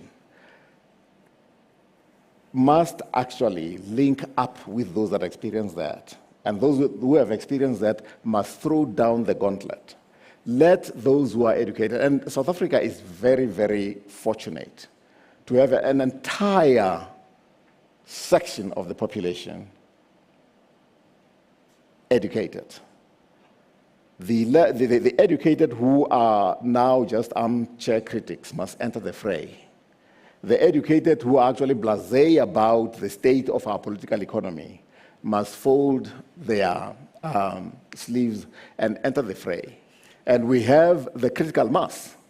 So if, for whatever reason, our leadership leads us down the wrong alley, we have ourselves to blame. And in South Africa, Dr. Khoza, when we talk about leadership, the image that volunteers itself to our minds is that of a politician. Yet, the last few numbers I've done, I think there are quite a lot of educated people in this room. I mean, our fiscus is about what? 1.56 trillion. GDP last time I checked, it calling us higher, but was somewhere around 6 point something trillion. And I stand to be corrected. I'm on CNBC for Ndlawile Ngwanamane. Why is it that particularly black professionals, black business people, we seem to be contesting less than a quarter of the size of this economy by so focusing on government, spend, opportunity, as if to outsource the balance, which is the majority of our economy? Why why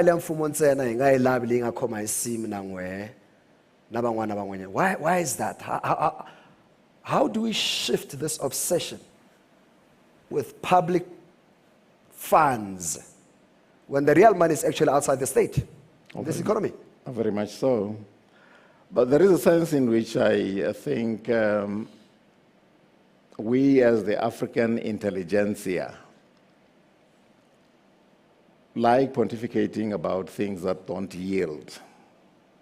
I think it's about time that we actually explored and better understood why it is that black economic empowerment alone can't do it. Yeah.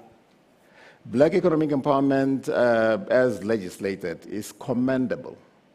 That's where our government, I believe, has come up with something useful, because you cannot expect people who, for generations, have been excluded, have been oppressed, have been trampled over, not to be given an opportunity to catch up. No one can argue against enabling a section of the population to actually catch up and begin to compete as it should. But the problem that I believe we have as that black segment of the population, or black sector of the population,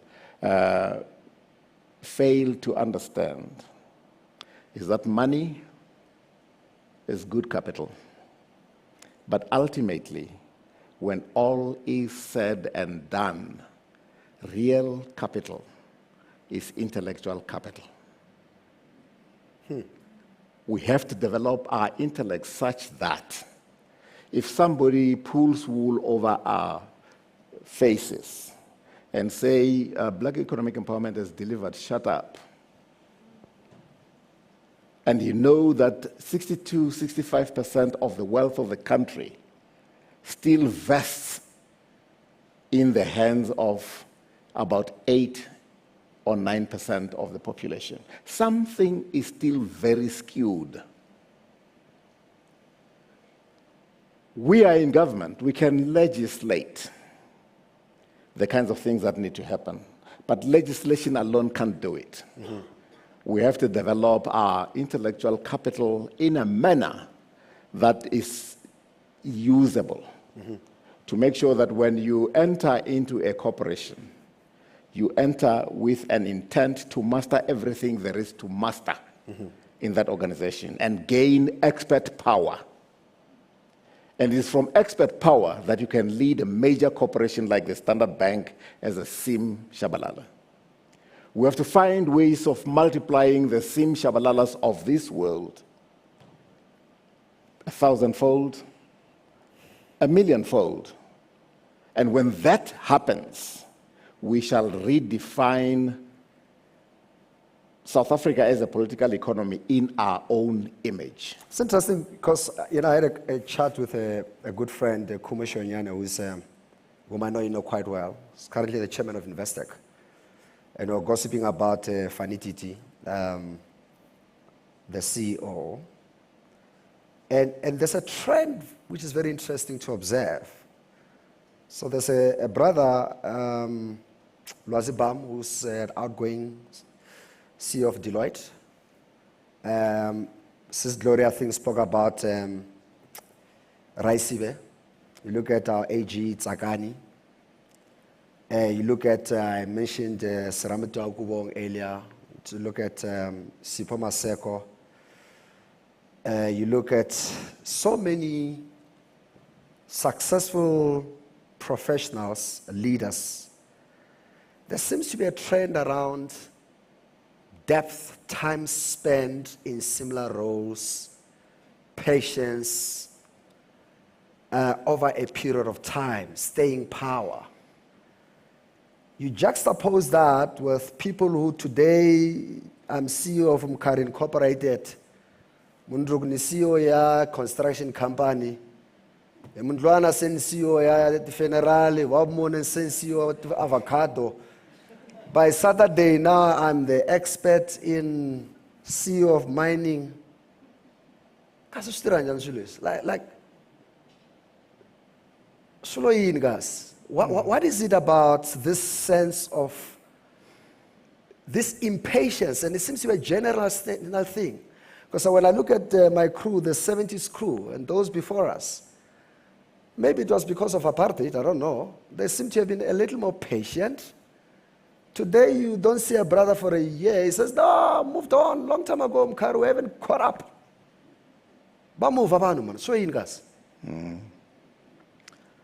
I'm going to pose that question to you because those that are moving are your generation, not mine.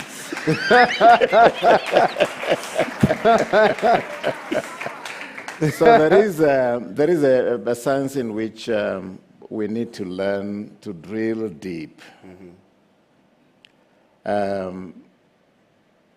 South African gold is deep-seated. Understanding business is also deep-seated. So there's a sense in which we should learn to drill deep. And it is only by so doing that we can gain the requisite expert power. And expert power does work. So you have mentioned a number of your people, your generation, or perhaps a little older in some instances. Some of them are actually very exemplary. If you look at Exaro, for instance, in mining, I must say that I was actually party to helping them establish themselves. Yes. Because as chairman of Eskom, I just insisted that whatever coal Eskom burns shall come from ASCs. They were called ASCs at the time. So that gave them a leg up. So wherever you have some leverage, even as you drill deep, make sure that networking, the network currently may actually be not as extensive as it should be. Make sure that you network very, very extensively, because from networking comes synergies. That whole network phrase is, I find a lot of young people will say, younger people will say that, Khoza, you're doing well because people know you.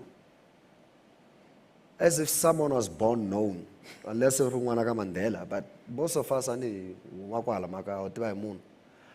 what is networking? And how do you, is it a skill? Is it an art? Because sometimes it sounds like a catchphrase. Is it, what How do you network? What is networking? It assumes various forms. It is not an interconnection of gossip clubs. You actually have to think about what it is you want to network about. Those who have come before the younger ones must also know that there is such a thing as mentorship and sponsorship. And sponsorship actually ramifies, and you can actually enable and catalyze processes for a number of people. So networking has got to be networking that is goal-directed, that is meant to actually have a cardinal. I'm going to interrupt. How do you first establish a goal as a being? Often they say, and motivational speakers, they keep repeating this purpose business. It's so repeated, it's starting to irritate. What is a goal? What is a purpose? How do you develop? How do you get to know that what you think or feel you think you want is what you really, really want or should want? I think it is Plato, but I don't want to pretend I've read philosophy. But Plato, amongst other lessons that he gives us, is that the first and best victory that you can actually boast of is conquering yourself. So the starting point is at the individual level. You've got to conquer yourself. Find ways of fighting your limitations. Find ways of actually getting out of your way. Because, I mean, one of the biggest handicaps we have are our own selves. So find ways of actually doing that. And having found that, found other people who actually care to do that and hook up. And then find ways of aligning. Having conquered yourselves individually, find ways of aligning as a group, as an entire association. I want to believe that the BMF, to a degree, has actually delivered that. Right. There are those who say perhaps it should now become the business management forum, but there's still a long way to go before we reach equitability in South Africa. What's your description of failure? A few years ago in the 80s, you boldly wanted to build, you did build, by the way, a Disney equivalent for South Africa. And in the interest of time, maybe share with us the idea behind ShareWorld. Was it a success? Was it a failure? It was both. Both in the sense that in the... Before he failed, he passes. What was the big idea? How did you go about it? And I know I'm pushing you on time. And how do you arrive at even a determination as to whether it was a success or a failure? Yeah. The idea was to build South Africa's own Disney World or Disneyland, but with a focus to combining education and entertainment. So the center was meant to be an edutainment center. To develop the idea and to actually eventuate its implementation took a lot of doing. I was approached by a Jewish friend of mine who has passed away recently, bless his soul, one John T. Sandler, who said, you know, I've been trying to to come up with this idea, but it looks like I can't raise the money. I wanted to raise, say, 10 million on a syndicated basis. And I said, but have you actually done your research? Have you done your feasibilities? And he said, no, it's an idea I have, and I believe it can work. And I said, well, life doesn't work that way when you approach banks. So let's join forces, and I will focus more on the research and building the case, building the feasibility. And inside 2 months, we had actually approached one bank. We said the idea is fairly compelling. Do a bit more work, which we did, and we could build ShareWorld. And by the time we built ShareWorld, we had raised 19.4 million. With 19.4 million in 1986 was good money. And the banks used to say, well, you got to have security. The sum total of my security at the time was a small double-story house in Pimville, on which I was still owing a lot. But be that as may, they believed in the concept, and we actually ended up trying big. If you try big, you can succeed big, or you can fail big. But whatever the consequence is, learn big. So the Standard Bank said, Cham, you have just burnt 19.4. In fact, it had actually increased because, we're not making any profit, to 29 million. You have burnt 29 million. And those around me said, no, Khoza, you have cooked your goose. we don't know if you'll be able to consume it. And then I went to the bank and said, well, we tried our very best. And they said, what lessons have you learned? And I gave them an account of the lessons that we have learned. At the time, I was a member of SBSA.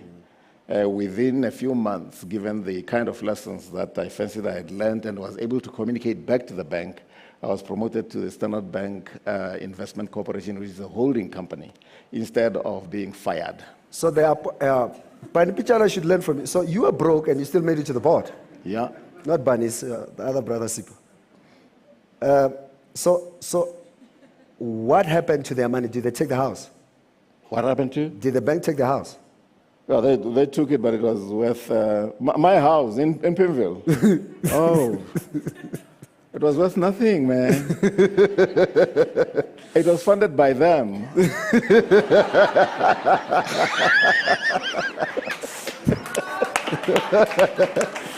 And I was still owing them. A lot of young people would say that they've got grand ideas, big ideas. They are not the Reuel Khoza who would have relationships with John D. Sandler or have some association with Standard Bank. But they say nobody listens to them. They could build a better ShareWorld and it will be 20,000 more successful than Reuel Khoza. But they say they are not connected, nobody knows them, and that's why they're not succeeding. Does that sound about possibly being truth about South Africa? That your name matters, that connections matters, or is it about a proposition? Is it about that you referred earlier on to building an intellectual base, etc.? What matters the most in building a business in your experience? And how important is money or access to it? Nobody is born with fame. Nobody is born with a network. All of those are actually developed. So you can't say Khoza has a bit of fame, and therefore those in the money markets listen to him. You build yourself to that sort of level. And what I would like to say to the young is that you build yourself to that level with a number of things that you need to do. You got to think smart.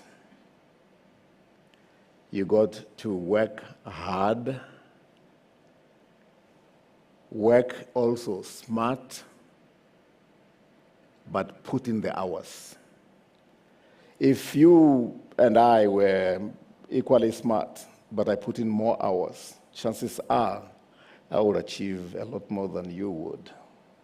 Now, there are those of us who go through life resting without being tired my grandfather used to say to me, you don't rest unless you are tired. Rest is something that you earn by dint of being tired. If you are not tired and you rest, you are not resting, you are indolent. So he planted the seed that says, work hard, work smart, put in the hours. And I would suggest that our millennials, as well as the younger generation, take that. But Andla, if I don't ask you, we've gone through a lot of darkness in this country. You led ESCOM for a long time. You and your management warned about some of the issues we were going to face.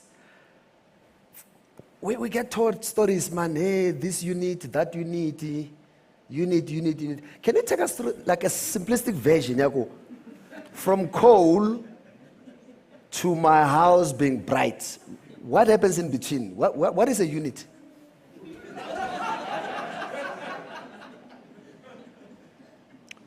The unit is an element in complex machinery.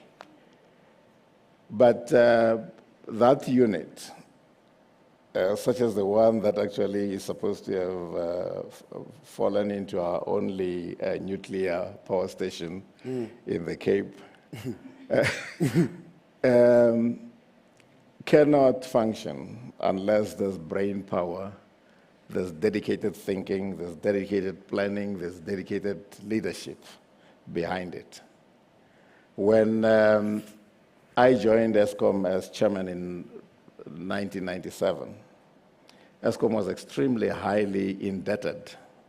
The debt-equity ratio was 3.1 to 1. In other words, for every rand of equity that the company had, it was owing 3 rands, 10 cents. By dint of actually providing the requisite leadership, I'm no electrician, I have no electrical qualification. I'm not even a chartered accountant. I'm just a failed psychologist. But utilize that which one has learned, what I referred to earlier on as a basket with concepts, a conceptual basket full. By 2001, towards the end, the debt-equity ratio had reduced by way of working with people. One of the most important things in business is ability to work with people in a manner that some call charismatic. There's no such thing as charismatic. Charisma is actually working with people, making them feel a lot more important about themselves than they feel about you. A catalyst is fine, it's important, but there's got to be elements. And the elements were there in ESCOM. The finance and treasury of ESCOM at the time was actually superior to most banks' finance and treasury. The electricians that we had were amongst the best, but all they needed was a catalytic agent to catalyze that. So by the end of 2001, we were in fact voted the Global Power Company of the Year. Correct. Not only that, Moody's. I would jealous down. Moody's has rated us above the sovereign. In other words, ESCOM, a state-owned enterprise run along business lines, was rated as more credit-worthy than South Africa Incorporated.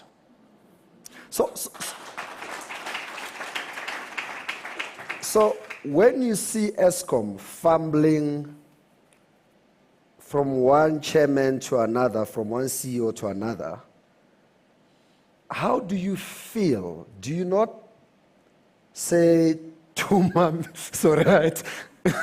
Do you not say to ESCOM? No, my heart bleeds, but you don't want to try and reign or rule from the grave. I'm in the grave where ESCOM is concerned. There's no way I go back there. But somebody has got to actually save ESCOM.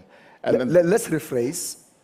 If somebody had to say, Dr. Khoza, I have been too mad to ESCOM, what are the 3 things I should do right now to help give South Africa some energy security? What would be those 3 key points that you could share? Director, I hope you're listening. You're watching. I think you start with the requisite expertise. The requisite expertise. Expertise. Is this at board level, at EXCO level? But by the way, we actually, together with former ESCOM people, about 5 years ago, we actually went with a proposal to put together.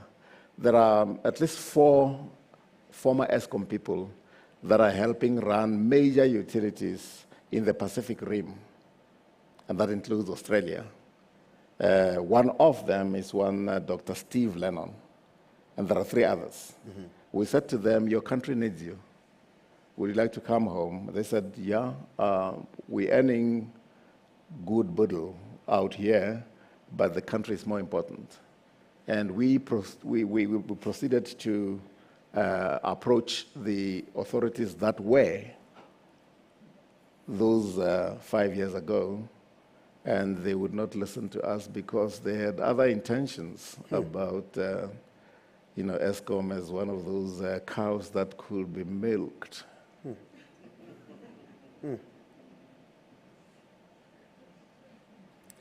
Do you get a sense that we are still... We were brushed aside with gusto. No.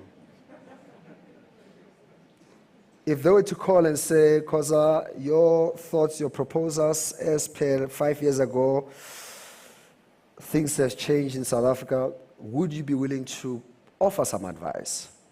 Or even persuade some of those former executives and engineers that were keen to support? In other words, are you tuneable? I think I've done my bit. I am tuneable insofar as I was tumored to the PIC. And I want to believe in 27 months, I've delivered on that score. I don't want to, I don't want to do any macabre chest PIC beating. doesn't support black businesses and black deals. What's the story there? It's a with lie. It's a lie. Really? Yeah, but we don't have the time to talk about that. If it was true, because but there are more white businesses that get more money out of their PIC, big deals, and black people get to be strung along for small monies in the what do they call it? Unlisted portfolio. But in the listed portfolios, Horatius Maluleke, Nava Manfoot, CEO Varam support which is a lie. I mean, upward of 70% of what is called impact investments are investments in the black sector.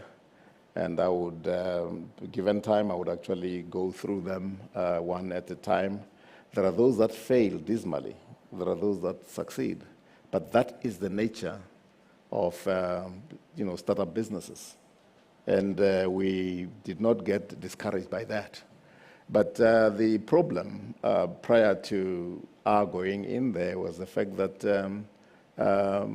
impact investments were made with buddies. With?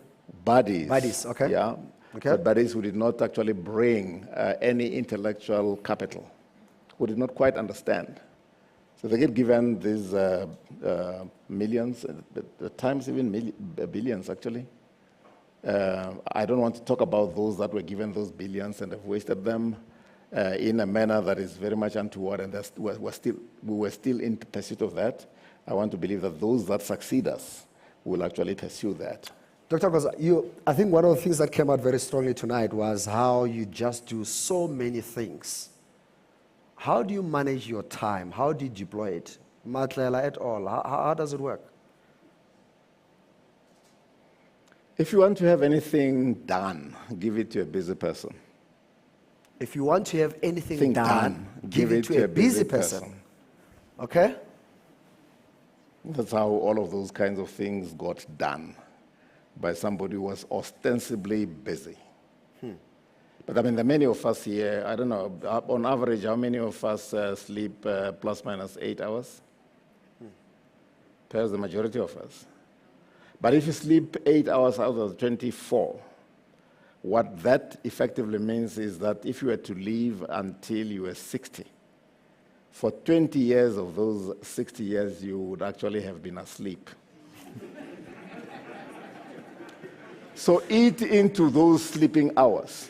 Eat into them. Eat into Reclaim them. them. Reclaim some of those sleeping hours. Some expropriation of hours. Expropriation without of compensation. hours that are not utilized. I mean, imagine 60 years old, and for a third of that, you were asleep and dreaming. You know, the dreams that are really useful are the dreams that you dream awake. Dreaming asleep, any fool can do that. So stay awake a little longer.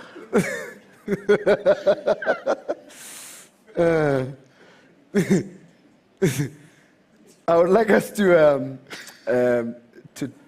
But you haven't responded to my question about that of your generation and the generation to come. What about? I want to know how you, as the bridge between myself and my grandchildren, are actually planning and doing.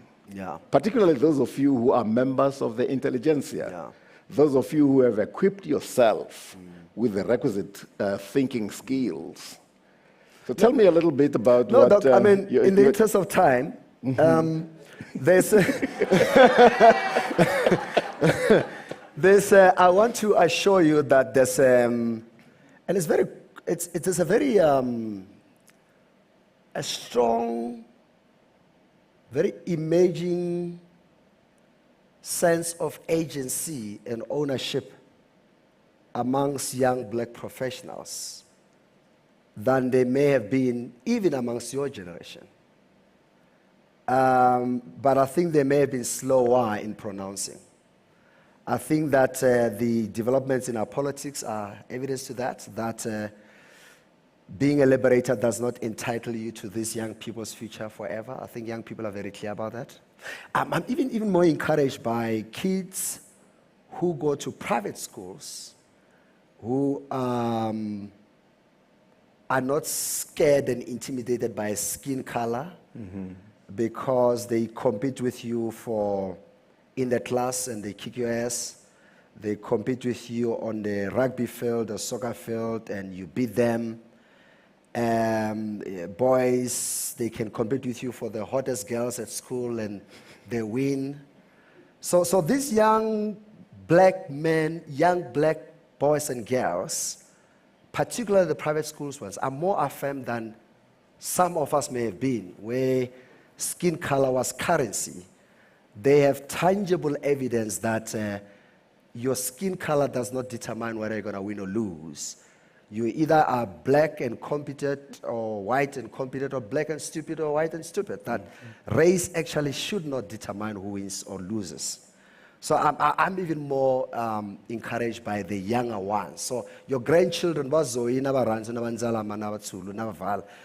ones seem to have it on lockdown.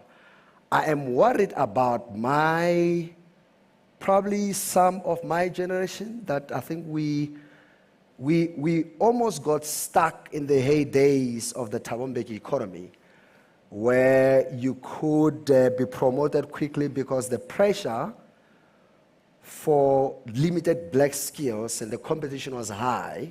People got promoted sometimes prematurely, got paid properly, deals were flowing, and people started to believe that they were that hot. And I think the times of Jacob Zuma and the Guptas, where the resources got concentrated, were an interesting awakening to some of my friends and cousins. So Doctor, I can tell you that I'm quite convinced that I just hope that we can fast track that. So I think there's a generation coming that has got it on lockdown. I think we are holding them back. If they had it their way, some of these useless leaders would have long been buried not physically. Have I? Alam tlalam chuwila pela. So should you exit 25 years from now, you should be comfortable that there's a generation that seems to be working. And I think with people like yourself, exemplary leaders like you, taking their time this evening to share these gems, I want to believe that the needle is moving. I don't want to thank you yet and check you out before we spend time on who do you pray to? Who's your God? Share a bit to me about your spirituality. Loko mkhongela Jesu kumbe khazwaye kumbe kokwaye kumbe Allah kumbe Buddha. Who do you speak to when the books and the reading and all of... Yeah, let's go there. This is my adoptive son, and he is forcing me to blaspheme. I'm going to blaspheme. But let me react to your what you outlined. Sure. I want to believe that, yes, we are approaching critical mass in your generation. And I will plead with you to find ways of consolidating and moving. Yeah. Consolidate and move. And I want to believe that if we do that consciously, we will, and stop squatting parasitically. Stop squatting parasitically? Yeah. What does that mean?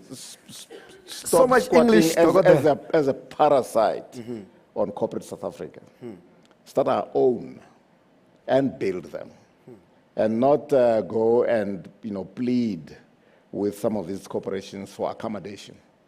And let your government facilitate all of that.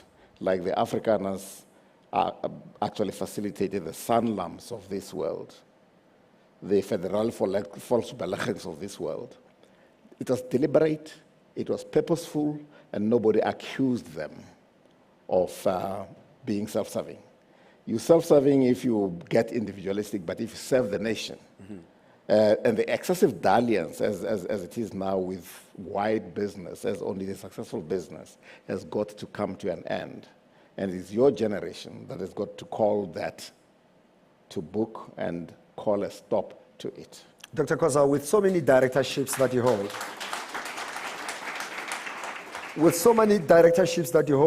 you're now the... I no longer hold many directorships. No, well, but Susan, you are chairing the Discovery Bank Holdings, and the bank, I think you chair ASAPOL. Yes. And quite a few. And part-own Corobreak. You part-own Corobreak. And therefore insist on... Are your partners from Italtile here? I think the chairman of fund of Italtile should be in the room. You part-own Italtile. I mean, by the way, he said to me he will agree to talk to me if we don't spend time talking about his credentials. And I'm trying hard to avoid those, but some of them are difficult to ignore. With the influence and power that you currently hold outside your entrepreneurial ventures in corporate South Africa, are you satisfied that you have been active enough to push the needle so that the task that you're throwing at my generation and those who are coming after me, do you feel that foundationally you've done your job? I would like to leave it to yourselves and posterity to pronounce on that. I can't pronounce on that myself. So what little bit we could do in our generation, I want to believe we did, but the assessment should be left to the next generation. You've just thrown the gauntlet on a generation to say, start, build, birth things. You've also been birthing at quite a pace in recent years. I mean, how many hotels do we have now at Hoyo Hoyo? How many? It's about 7 sites, I think. You have to visit Hoyo, my favorite one. If you listen to Power, you know we always make noise about Hoyo Hoyo Kraskop. Namakota Peni. I mean, how old is the Ava business? And to, as Sis Lere was saying, to now becoming the largest exporter into Europe, and we haven't even touched macadamia nuts. We're even talking about your cattle farming. I mean, how old is the Ava business? And you seem to have built it quite rapidly in a relatively short space of time. We bought it in 2007. 2007 is yesterday. This is And 13 years now. And we cooperated and learned from those that ostensibly understood. So when we first started, you got to be humble enough to learn from those who actually understand the business, right, who understand the farming itself. My late father used to say something to me that was a bit of an oxymoron. He would say to me, in order for you to succeed, son, particularly where there's some leadership involved, when you get into a new situation, you need to have a measure of intelligent ignorance. Now, that sounds like a contradiction in terms, but what it effectively means is that be humble enough to learn. So we learned from a white owned farming community in Mpumalanga, right, who is one of the leading ones, H.L. Hall & Sons. And in 2-3 years, we were able to say to them, go home. We can do that which you have taught us to do. And in another 3 years, we had actually doubled the facility, the packing line from 1,000 square meters of floor space to 2,200 square meters of That's floor why space. I asked, who's your God? Which God is this? Whose God? I don't quite know. What I know is that I believe in the God principle. I believe there's a God, and I believe He's almighty. My father, who was a preacher, used to use big terms like He's omnipotent and omniscient, and those kinds of descriptives. I believe there's a God. We are told by those who actually came to civilize the natives that that God is Yahweh or Jehovah, and He cannot be seen otherwise. But Islam will tell you that it's Allah and not Yahweh, and will interpret that God somewhat differently. And Buddhists will also give you another interpretation. I want to believe that beyond deism in South Africa, there must have been something about worshiping a God, or gods if you like, but all of those gods actually pyramids to one God. So there is a sense in which even as Africans, we can actually interpret God in a manner that actually says, long before the white people came, there was Tito, there was Nkulunkulu, there was Kubiane in Shangaan, Sure. or Shikwembu. Sure. You can't jettison that willy-nilly and take the God of the Jews. I did that a lot. And in 1998, I had occasion to visit Israel. And I spent time with the rabbi of Jerusalem. Correct. And I told him I was Christian. And he smiled wryly and said, Christians, you're followers of Christ. And I said, yes. And there are many of us in Africa. He says, that's fine. Christ to us Jews, and he was a Jew, was just one of the smarter guys we had, and was one of the prophets. Don't you have wise people back home?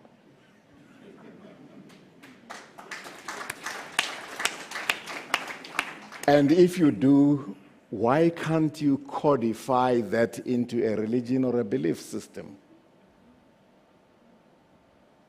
And that shook me a little bit, because by the time I was 21 back home, my father was a preacher, had pumped me to the brim with Christianity. He had pumped me with enough Christianity to last 3 lifetimes. So, but those deliberations, I believe, belong somewhere. You remember, in introducing my response to this question, I was afraid that it was going to force me to blaspheme. I don't want to be blasphemous. South Africa is a Christian country.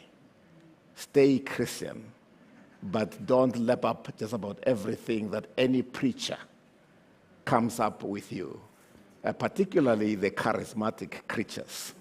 that come and actually deprive you of whatever little money you have in the name of Christ. On that note, shall we say amen?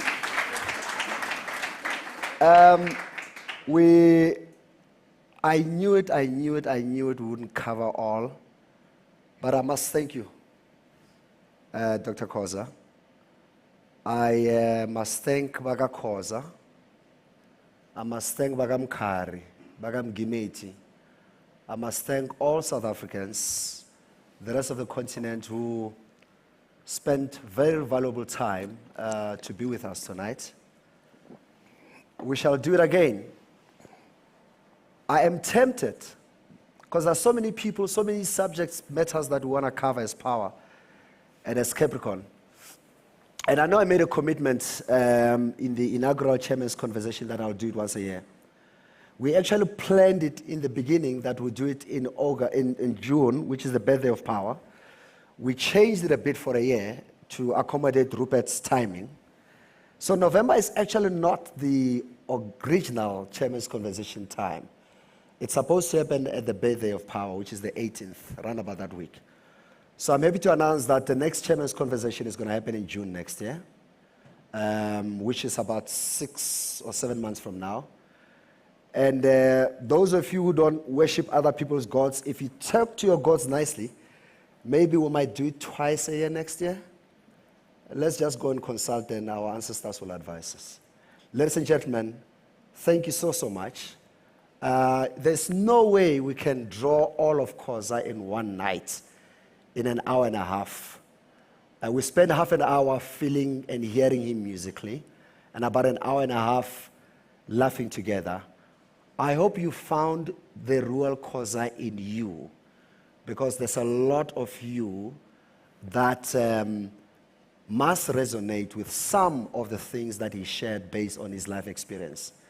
I pray and wish that you find your voice some more, particularly in these dark and difficult times where I suspect actually that's where those of us who believe in real spirits can hear more when things are quiet.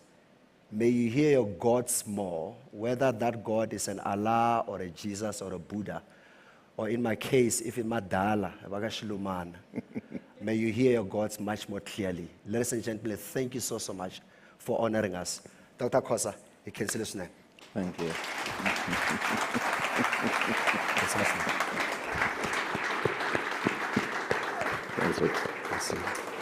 you so much. So, yes, an amazing story.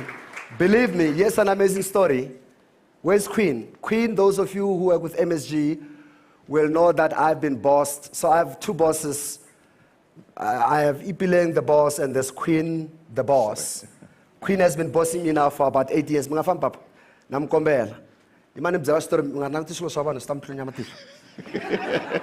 So literally Friday, we are in our office, and Queen comes like she's been hit by a ghost. And she said, boss, you have to see this, you have to see this. I said, I'm not in a mood to see people. And later on I said, fine. There's a young man here, is he here? Where's Papa Nlamta Storlish? Okay. Literally this big story arrived. Where's the artist?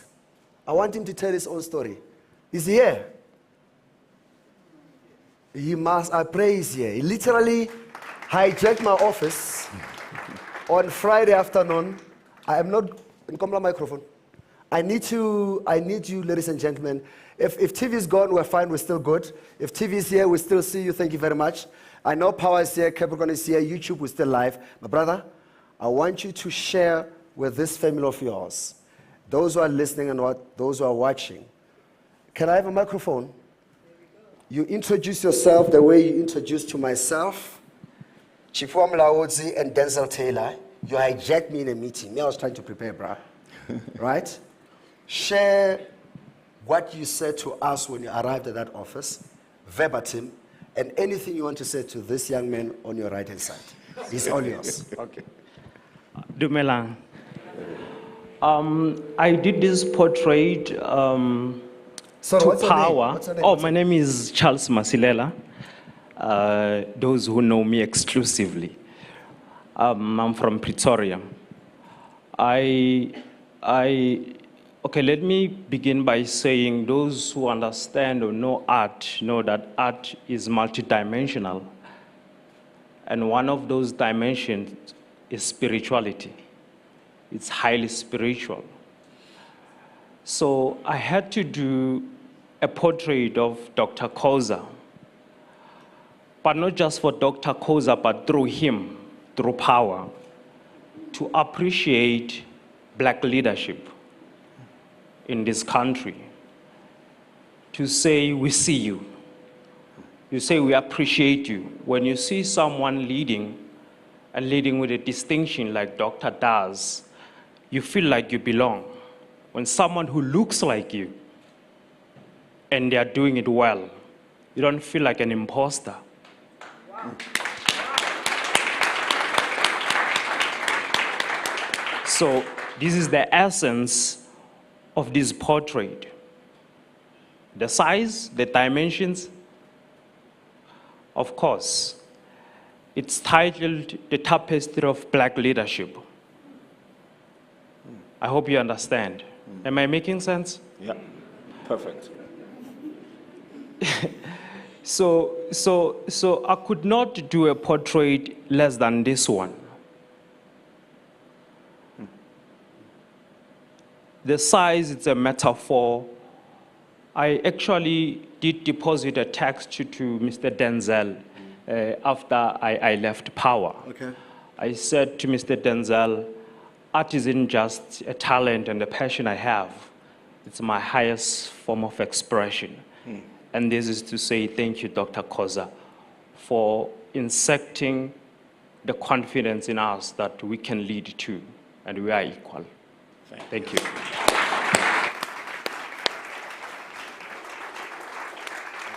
Thank you so much.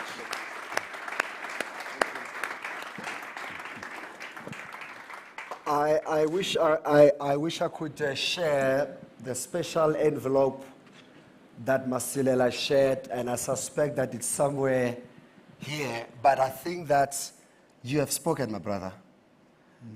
Papa. Noko, I'm less worried about these ones. No, they've got it locked down. Yeah. Clear, firm, confident, unapologetic. They are not the challenge. So,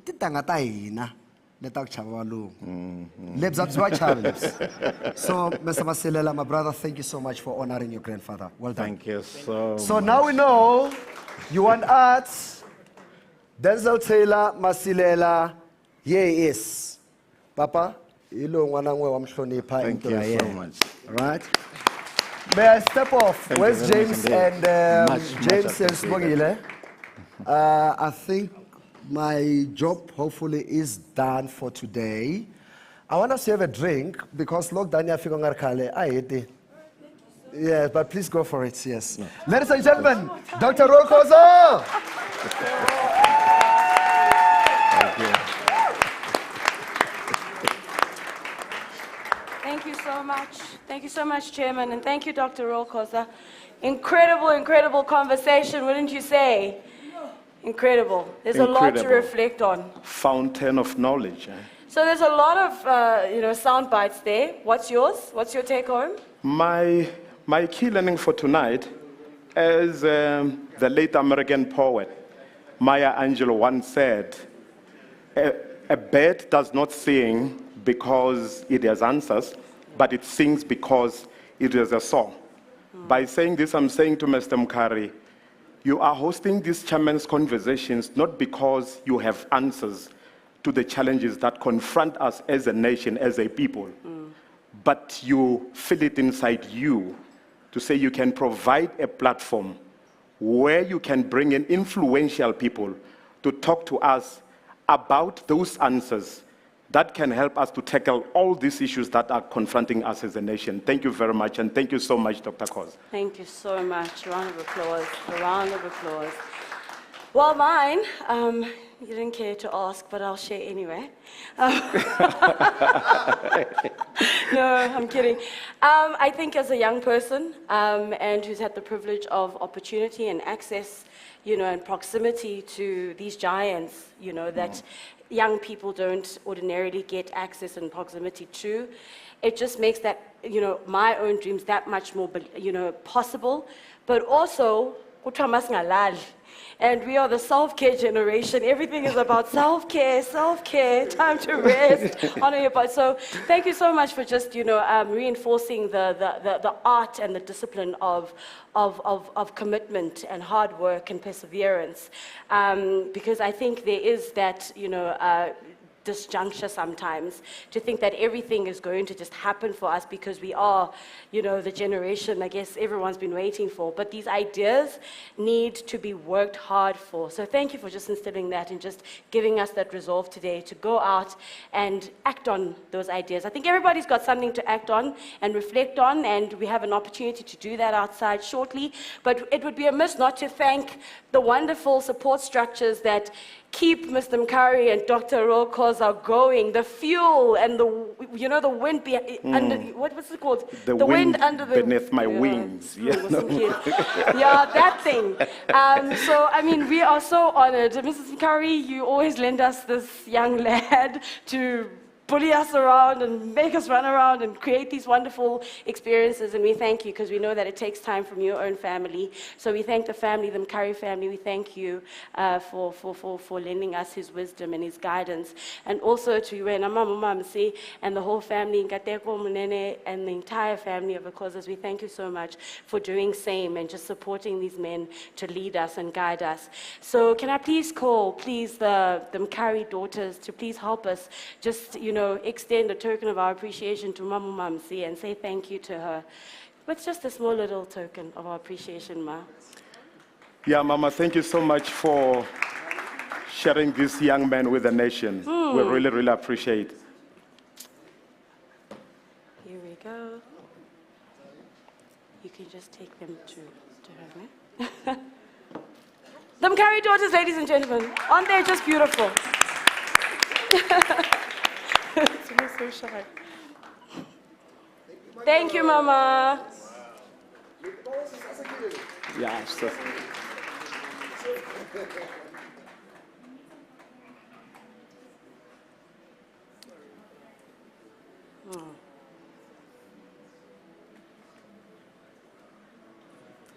Thank you, Ma. Thank you so much. Sis Ngateko, Sis Munene, please, will you help us do same for Mrs. Ipeleng Mkari?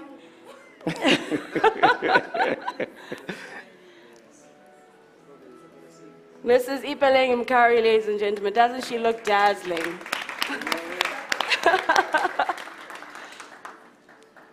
Munene should be happy.